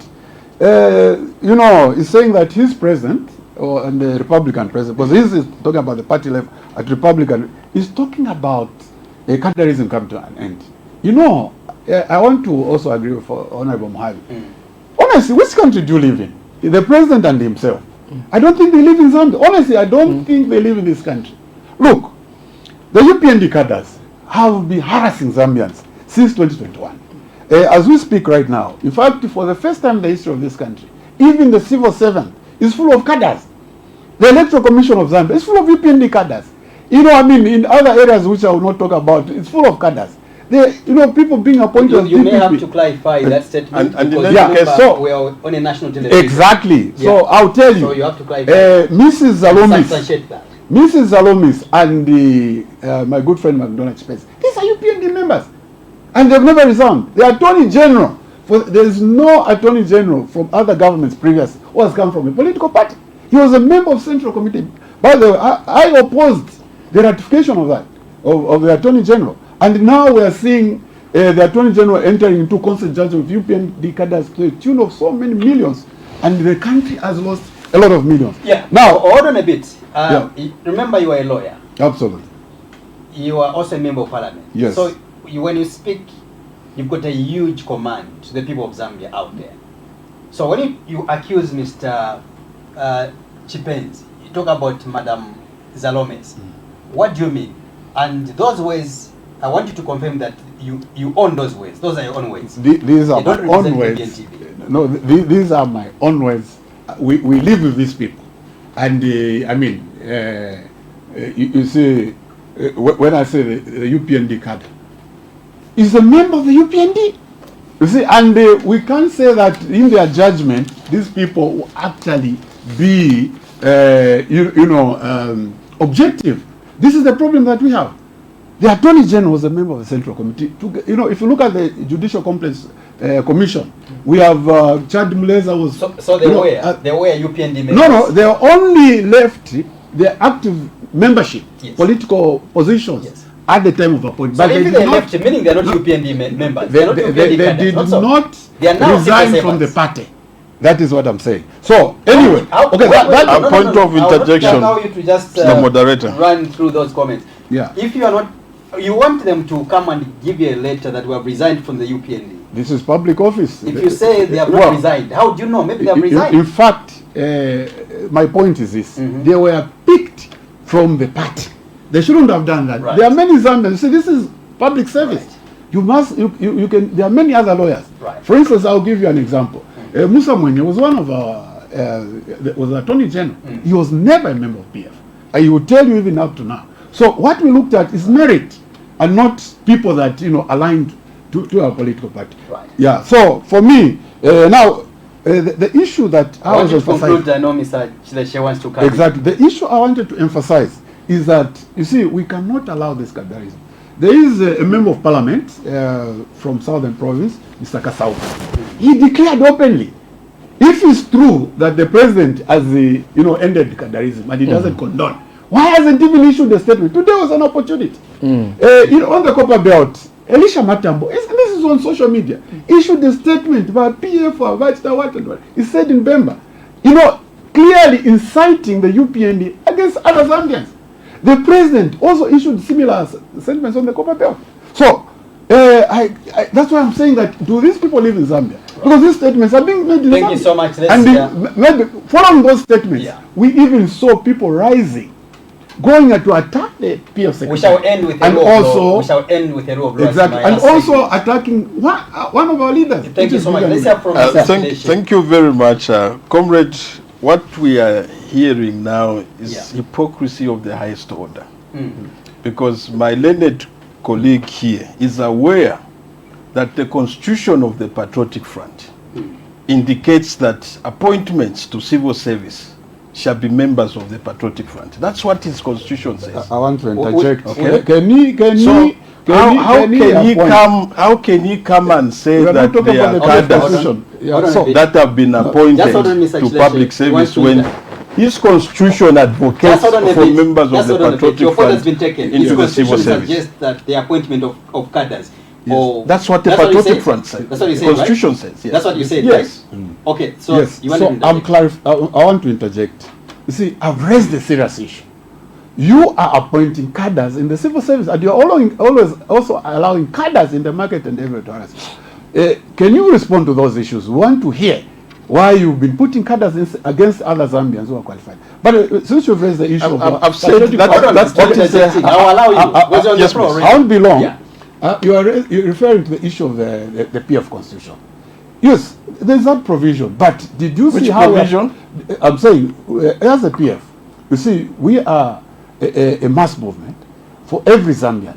Now, there's a provision which says that you appoint, someone has to be a PF member. But we did not follow it ourselves. Haven't you seen that? There are permanent secretaries who rose in the system. Not like what is happening. You see, a singer, because he insulted Edgar Lungu, is now PSC Youth. Someone insulted is PSC Minister of Education without the requisite qualification. All right. So for me, comrade, I was on the floor. Let me just submit to say that in the UPND, qualification to serve in public service is not political affiliation or religious affiliation, but you must be a Zambian. Is it also ethnic affiliation or it's not? And not even ethnic affiliation. Oh, I just you wanted to must make sure. be Right. a Zambian, and that is where all the appointments have been made on merit, unlike in the past where even their constitution states so. Two, my colleague here cannot even quote any article which breaches the constitution of the technical committee on the amendment of the constitution.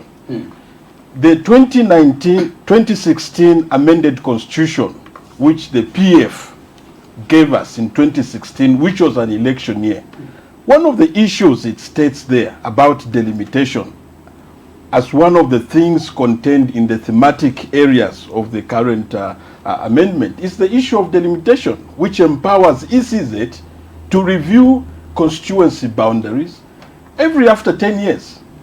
And that process is overdue. And if anything, it was of the view then when given Luvinda was Justice Minister that delimitation should have been conducted before the 2021 general elections, as was submitted in the 2019 electoral report, which was given to the previous administration.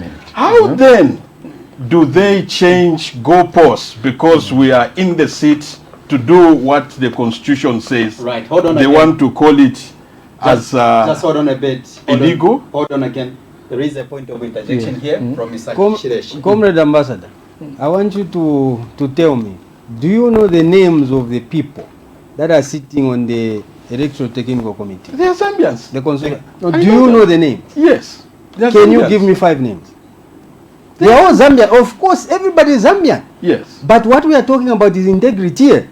Okay. What integrity? The integrity is Ask a question so that you can answer. So, can you give me 5 names of those that are sitting there? Okay. And who appointed them? It's a prerogative of the president to appoint. And that's what there's no one else with that mandate. Just give me the names. So the constitution of the technical committee involves members from civil society. I need the names. The very people. What 5 about names. the names? You know, it's important because you see, when you give me the names, I also tell you, have you had a look at the order which the Constitutional Court made? Absolutely. Right. Your question has been taken. You can A valid question. Yeah, the Very order. valid question from FDD. Of course, emanating from the proposal that civil society made when they had the meeting at State House, their view was that there should be wider consultation that must be given to the process. And the president had those submissions from civil society, from the very people who would like to go to the street. And that is why there was the creation of the technical committee. Before then, there wasn't. They were just proposed amendments that the executive took Hold on once again. to Parliament. One more time. So the creation of the technical committee is as a result of the submission that came from civil Thank you so much. society, Hold on so there. that there is wider consultation, Hold on and that again. is exactly. Hold on. Well, I just wanted The to- point of interjection from Mr. I just Lungu. wanted to buttress the point which has been made by my colleague from the FDD. Right. I think that the question he's asked is very valid. Can he name 5 names? And along that, can he name who appointed them from which organization? Because I think the point he's trying to make here is that if he gives the 5 names, we will be able to tell why some of the concern is. Addition to that, addition to that, let me just finish. We have Mr. Landiland Banda. Let me just finish Okay. first. Yes. Okay. And along that, Yes. because you're trying to bring this thing to a legal situation. All previous constitution making processes, when there were people from civil society and from other groups and from church organizations, those people were appointees of those organizations. That is also the point that he was getting at. Who appointed them? Did the church say this is our man? Did civil society this is our man? You don't do a situation where you yourself decide that you are going, and that is the point he was making. Thank you so much, Mr. Lungu. The composition of that team constitute people who had a meeting with the president, and these are from civil society, okay, including the Law Association of Zambia.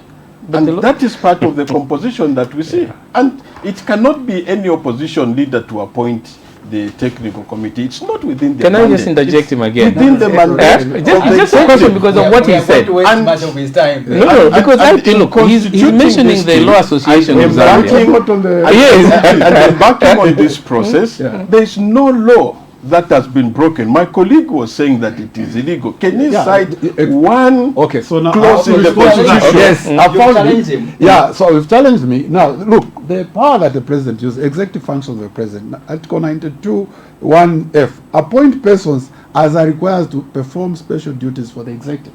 Have you seen this? This is too general. So this cannot be a basis. And in fact, it's just that there are too many court actions. I personally wanted to take this matter to court for interpretation. The president cannot do this. So that's why there was need to put up another legal structure like the PF did. This is not the way. And the question they've asked is very fundamental. The Law Association of Zambia that you mentioned is not part of this committee. No, no. They are, They are members of the Law Association. No. No. If I got Mr. Chileshe's question correctly, is asking you to cite an article in that constitution you are holding on to, a clause which you think has been breached in this constitutional making process under the UPND. So, you see, the clause they use is where it says the president to appoint as required, persons as required to perform special duties for the executive. Okay? Now, the constitutional making, that is a breach. Constitutional making process is not a job of the executive. It's a job for Zambians. And I want to make this very clear. That's why the constitution here at the beginning says we the Zambian people. So, it's not the job of the executive. And this, you made that point clear. I want it clarified properly. The job to create a new constitution is the Zambian people. And this is standard everywhere. So, when you look at the constitution and constitutionalism, there are basic norms. What are the basic norms? There has to be consensus. Other than consensus, it has to be through a popular process. And now, the people that you have mentioned who went to visit the president, that is not true. And that is not the way the legal process must take place. Because if I go to see the president, how does he appoint me? Because I've seen it. There are other stakeholders. Are they represented? And you see, we don't appoint individuals. We appoint you are now explaining. But He's explaining from a moral point of view. He cannot cite any law that has been broken. I've just challenged the powers. I want us to give The president doesn't have those powers. So my colleague cannot cite any law that has been broken. No, there is a law that has been broken, and I want to highlight the law the president has broken. That is your I point. want to highlight the law the Okay, give us president the law. has broken. Give us the law. Give You us the see, law. the way you interpret the law, you don't just interpret it literally. You understand? when the president is being called upon to exercise his executive powers with dignity and honor, that means the president is not the president for UPND. He's not the president for FDD. So which law has been breached? The same Article 92 has been breached because the president, in appointing those members, did not exercise dignity. You get a point? That is the law. And you see, when you say the law always has an imprint of morality. Can I help? Questions from me. How do you define it? Dignity. Really? Okay. Dignity. Yeah. If he had given me the 5 names that I wanted, I would have. Can I help him? Okay, you about the law. About the law. Quickly come back to Mr. and wind up. I think that it would be better for us to look at all of these things as a process. Yes. Okay, so that you don't only start defining what was illegal or not legal from the point where the technical committee was appointed, because that is not where the process started.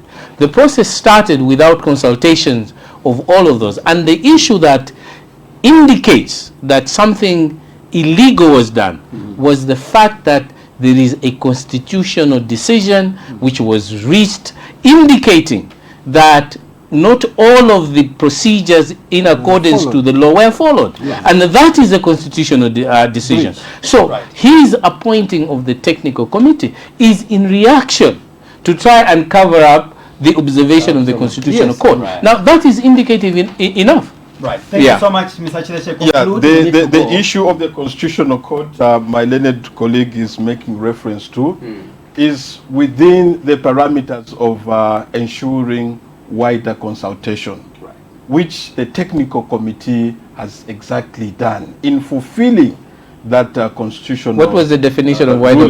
What was the definition? What was the definition of wider consultation according to the decision reached by the constitutional court? So that more views can be collected from the public as part of the terms of reference that the technical committee has already done. Okay, they have collected views, and our colleagues, even when a window for dialogue has been presented, and I'm even wondering if at all they even were patriotic enough to make submissions to the current sittings that we were do not going on. Such a sham and illegal yes, process. We cannot make representation to a process. That is a democratic right. That's a process. It will not stop the process. It's Okay, can I answer the question of dialogue? That can I answer the question of dialogue? That were meaning they'll support even if those who the paid 3 amendment million to will go not through support as it. it gets to Parliament. Can I address the issue of dialogue? Please. I don't think that the FDD or the Patriotic Front, for that matter, would be against dialogue. Neither can we, as a Zambia we want, would be against dialogue. In 1991, an incident which the president has always referred to, when the church were involved at the cathedral and the students were involved at the University of Zambia, dialogue was not summoned by Hakainde to go to State House. If you truly want dialogue, don't invite us to State House. Let us choose umpires who are independent, and that dialogue must not be with the 30 civil society organization which you met in secret in State House, but it should be for those of us who have a grievance. Those people who you met in State House don't have a grievance with you. Okay, but we, the Patriotic Front, the FDD, the Zambia we want, the church mother bodies, Law Association of Zambia, the women's lobby, and so on, have a grievance. They have said, let us discuss this thing outside your control, and you've refused. Okay, you have refused. You have gone to appoint people individually from their organization without consulting them. How can you then summon them to State House to dialogue? I would like to challenge myself from the perspective of the Zambia we want, that I think that all of us will consider dialogue if it is going to be outside the control of the president, who is, in our view, the perpetrator of these illegal acts, okay, the accuser of ethnic difficulties in this country. Let us have dialogue elsewhere, conducted and umpired by others, and to sit with us who are the ones who have got grievances, not to go to State House. And for FDD, dialogue will come with the president outing the current process. Thank you so much. So what I'm going to do now, that's right. I'll give a minute to each one of you as we close the program. Let's talk about quickly, within a minute, the rule of law. I think we've heard much about the pending protest on Friday this week. But of course, the president has opened up, an olive branch. He says there's no need for you to go on the street to protest because this door you want to break is open. Why can't you walk into this State House so that we could conversate? What is your take over that within a minute? The FDD, I think we were the first ones to tell Mr. Hichilema that we needed dialogue in this nation. He never listened. There is no rule of law. As I was coming here, we have seen a very disturbing video on Facebook where the UPND, National News Chairperson, and his group attacking a professional police officer at a toll gate. We have no rule of law. When the UPND cadres can at will go and protest in the street in solidarity of him being stoned. You are sure those are UPND cadres? Yes. According to you? I live on the Copper Belt. Right. I was with them. I saw them. I wanted to get clarity. Yes. Yeah. And we cannot claim dialogue when what people are complaining about is what you are continuing to do with. If President Hakainde Hichilema means real on this issue, he must watch this and listen to us. Like our colleague has said here, we are ready to dialogue and we want him to stop singling out the Catholic bishops, because Oasis Forum is not just about the Catholic bishops. Evangelical fellowship is there. When the president has been going around bribing churches, like the Evangelical Church, we know that he has been bribing some of these churches within the Council of Churches in Zambia, and he has bought their voices. Let us be fair. These same Catholic bishops whom he wants to generalize, because this is an Oasis Forum where even Laz is, where many other organizations are. So what Bishop Ignatius Chama said cannot hold them to a gun to say the president should start threatening the priests. The protest will go on if the president will not listen to us. And as FDD, we stand in solidarity with the Oasis Forum. We are ready to face the gun. He can even release the soldiers if he wants. We are ready. The population of Zambia is more than our sisters and brothers in uniform. So let us meet. Wow. We'll square it. Wow. IP, Zambia wants SG. The Zambia we want is also this protest. Should the country call off this protest? The Zambia we want. If I say should the country, I think I'm being unfair in my questioning, because should the organizers, the conveners of this protest, call off the protest? Look, first of all, you cannot equate demonstration to violence. You cannot equate the right to protest to breaking doors. He says that why should we break the door at State House? Who has Which said is that? open. Yes, but who said that we want to break the door at State House? Who is he quoting? Who told him that we want to go break the door? Or that that any bishop or any Catholic priest said they want to go break the door? I think that is being presumptuous. Okay, the Zambia we want is in complete uniformity and in support of the right to demonstrate and the right to protest. As long as it is done within the law, and the Public Order Act does not say that you must get a permit. It says you must inform. That is what it says. For him to say that all those people who want to demonstrate want to be violent, again, is being disingenuous and is being dishonest. But let me also say this. It is also very bad behavior for a head of state to be calling PF thugs that apparently stoned him.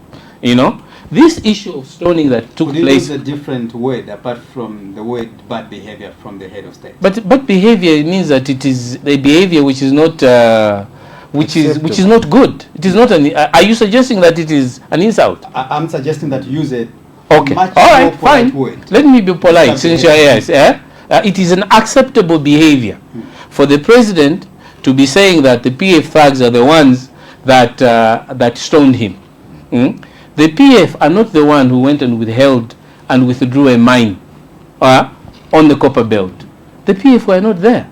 And if it is the PF thugs that did say, why are those not thugs not in jail? This is what is called making the water. Deliberately trying to create confusion between a process of economic management in Chingola to a constitution so that you can create accusations which you want to create. It is unacceptable behavior for the president to be the one who wants to manipulate situations to his own advantage, to manipulate through an ethnic position, to manipulate through trying to create accusation towards other political parties, to create and manipulate an accusation that the church and other bodies want to be violent, that other political want to be violent. The president should be uniting us. The president should be a source of unity. The president should be a source of bringing all of us together. He should not be the one who should be impugning division in the country. And that is what he's doing. And that is why all of us here, except my colleague who is defending whatever action that the president is going to do. Let me conclude by saying this. Let me conclude by saying this. I had an opportunity to meet with KK after he lost office. For the power of KK to be alone with all those people who were clapping for every wrong thing that he was doing, none of them were there. I had an opportunity to meet President Chiluba when he lost power. And all of those people who were urging him to do the wrong things and defending him were not there to defend President Chiluba.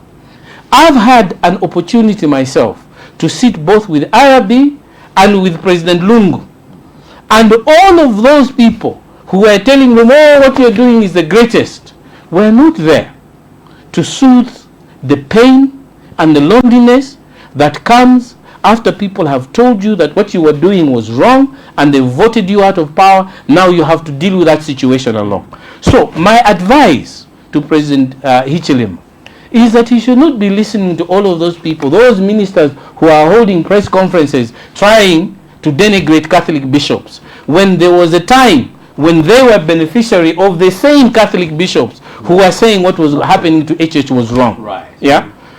There will come a time when even my brother here may not be there to defend him as he is doing today, because the wrongs that will be committed by the president will be owned by only the president. Right. And that is not a threat. It is not being disrespectful to him. Right. You know, let us stop supporting behavior which is not acceptable. Wow.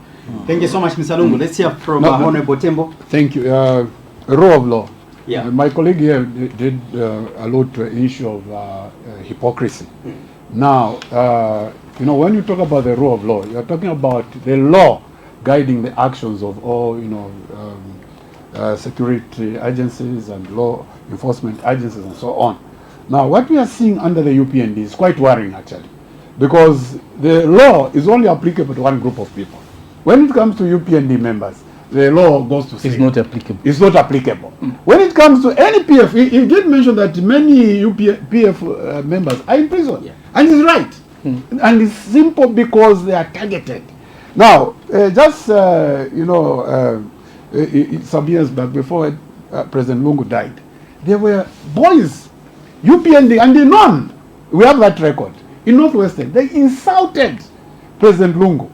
They insulted, and others came, and these non-reports have been given. The police is unable to move.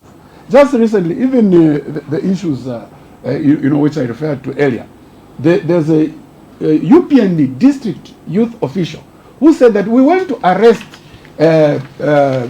acting President Lubinda in Kabwe because he did not have a permit. By the way, who tells him that you need a permit to have a meeting? And indoor meeting for that matter. Well, even if it's an outdoor, you don't need a permit. Like Honorable Mahaga said, you need only notification under the Public Order Act. Today, our members are being arrested for having meetings at a hotel where they've paid even to the owner. So this is what is happening. Now, by the way, we need to emphasize this. An impression has been given by the President and our colleagues in the UPND, media and the others, that when you protest, then you are breaching the law, and it's violence. No, protests are a normal political way of, you know, airing your grievances. Now, you see, if a government is unable to listen to protests, then that government is as good as, you know, completely finished. If the government does not listen to cries of the people, let me give an example, you know, with the little time that I have. There were some 4 boys around 2022, 2023, who insulted the president. These boys were beaten badly by the military, and later on they were jailed. Okay? Now, I don't support those boys. But for me, as a leader, What you need to do is, why were those boys insulting? They were even saying, you know, he promised us this. So it's important for the president, before he undertakes any harsh move, to inquire why people are doing certain things. Why did the people in Chiwempala throw stones? That is more important. And you know, we know that the president was misled. The people who are behind that, who caused that stoning, are within his cabinet. And this is the inquiry that we are calling upon. You know, we're not encouraging that, but it's important, besides, you know, asking the police to investigate and arrest people and prosecute them and do all these things. As a leader, we need to ask. We get insulted. I'm a member of parliament. The last 4 years, I received insults. I'll tell you. There were UPND cadres who stoned my vehicle. I never took them to police. I actually sacked them. Every time someone says something negative, I investigate, then I understand the problem. Now, if you have the mentality, when the small thing happens, the police, hey, this is the police. What happens is that even when, you know, you're sat on the dirty things, you're moving around, no one will tell you. So what has happened to President Hakainde now is that no one can tell him the truth. I know my colleague here, you know, instead of picking these things and telling, President Mwanawasa told us, it was President Sata in opposition who opened his eyes. And this is what should happen.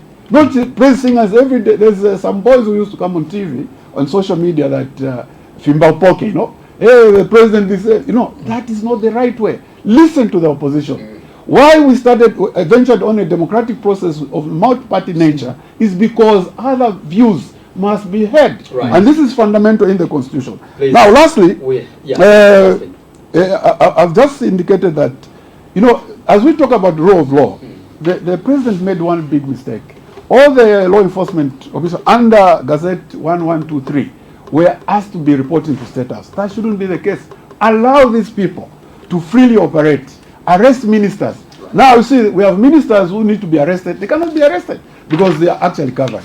Right. And you know, like I said, lastly, should the protest be called off by? Oh yes. The Friday protest be called off. First and foremost, this is enshrined in the Bill of Rights. It's a right of Zambians.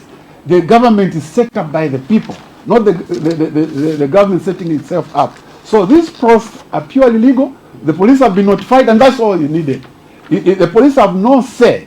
When we notify the police, or any other party notifies the police, there is no need for the police to respond. All they need is to come and man and protect the protesters. That is how it operates. So this protest will not continue. I'll be there. I'll join the Oasis Forum together with other members of parliament and the Patriotic Front as a whole. So this, and we don't want UPND cadres to come in and so on. Otherwise, they are fighting the spirit of Zambia. And you know, it will, of course, we don't want to accidentally meet other people that are stronger than us. And by the way, if we meet them, we shall apply Newton's third law of motion. Yeah, you see, they say that a thief has got one day. Even a president has got one day, which is the election day. Right. So at that day, he has no power. It's the people who are casting the vote. So whatever they are doing, they need to remember that this is I'm coming. sure that was on a lighter note. No, it was on a lighter note. Thank you. We condemn violence. You've got 10 minutes. Thank you very much. I would like to restate here that President Hichilema has condemned violence.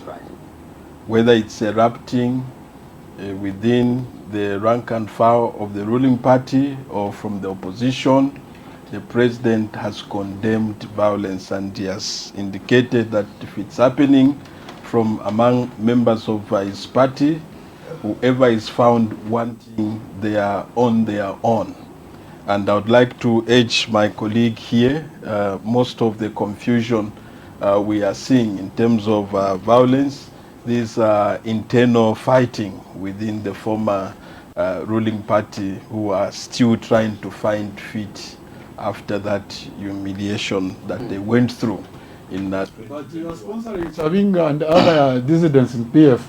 And the issue of Chavinga, the issue of Mao Sampa, the issue of Given Lubinda, Mundubide, all those are monsters that the PF has produced. And the sooner they put their house in order, the better. But as we stand now, the era of cadreism, the era of violence with which the former ruling party was known for, How is what Let me, I Zambians have to interject on this one. have Why- rejected. Why is he calling Honorable Mundu as a monster?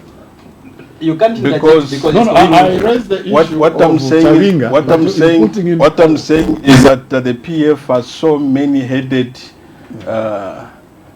factions. Yeah, just restrict yourself to UPND They have so member many. Chavinga. They have so many factions that up No, to we only have now, one party. it will They get have so to many next right, I know year. they could be In afraid fact, of a Mundu month with it. before the elections, I'm sure they would not even have settled for who's going to represent the other faction groups. That is But, not your problem. It's ours. our concern is that we do not have an opposition. From the time that we formed government up to now, if there was any opposition, it could have come from Zambians. But you can see that at parliamentary level, local government level, the UPND has been growing from strength to strength. So And we are going into this election not to tell Zambians lies. There's evidence of the success story which will not allow pockets of violence or those that do not mean well to overshadow these gains. We are confident of scoping this election, and it's not the amendment of the Constitution that is going to make us win the election. The amendment is the right thing to do as part of our set targets that we set for ourselves to achieve in terms of constitutional reforms, and that is what exactly we are doing. And there is no law which has been broken. My colleagues here could not cite a single article that has been broken You are in not doing what listening. we are doing. So we hope that the delimitation, which will also help honorable MPs like himself to have his constituency divided so that it can increase The delimitation report is and not have even more there. No, CDF. not even. Is what is You going can to do bring not. Let about him conclude. economic It's on the floor. Please development. conclude. So the protests that they are still insisting for is an archaic kind of thing, much as it is a democratic right. What is our approach? Our approach is so methodical. Instead of them just making some shouts President, can at I just State ask him a House. question? The president has opened the It's door. concluding, Okay. The president has opened the door. That is why he's calling for a structural national dialogue on the Constitution amendment. And if we have people that are reasonable enough, they will see that dialogue is better than protest. Right. Gentlemen, I know you still want to speak, Yes, we do. but remember we've been here for the last 2 hours, rather, so we can't continue. Otherwise, I appreciate you for coming through. Let me start with Mr. Hichilema'S. Thank you so much for coming through to the Big Hour. Thank you very much. Let there be a round two of the same panelists so that we can exhaust other matters that we have not touched. But We thank shall. you for the management for giving us this platform, and we'll continue to showcase our achievements. Thank you. Honorable Tembo, thank you so much for coming through as well. I know that No. you're a member of parliament, you would have been in your constituency. Indeed, but indeed. you I'm so thought grateful. of coming through to our screens to speak to the people of Zambia. Thank you so much. Thank you very much. Call us again. I think they've called for round two. I know he's asking about, on a lighter note, he's asking about the opponent. You only know the opponent after you lose next year. Then you say, oh, this is the opponent. All right, Honorable Lungu, I know that each time we call on you, it could be in the midnight, you always respond to our invitation. Thank you so much, Honorable. I'm very grateful for the opportunity. I would just like to say that I think that all of us here condemn violence. There should be no insinuation that any of us are supporters of violence. We object to being categorized as violent even when we want to exercise our constitutional right. And the president should not be making that accusation. Thank you so much. Also, Mr. Chiwe, Anton, thank you so much. I called you, think a bit late, but you managed to come through. We appreciate you. Thank you so much. It was a pleasure. And I think as a party that was founded on the defense of the Constitution, the FDD will continue addressing this matter with the aggressiveness it requires. And we can only appeal to the president that no one is against dialogue, but dialogue must be done in a structured manner. We cannot come to a dialogue table when what we are complaining about is ongoing. If the president wants dialogue, let him watch the process, and we will use super speed to come to the dialogue table. What? Thank you so much. Allow me to. Okay, let us shake hands. All of you I think that it's you been, are- it's been a good debate. My brother, it's been a good debate. You put up a good fight against all of us. So. Join us again next week because Zambia. Good, good. Honorable, that was good. Yeah. Thank you so much for having us this evening.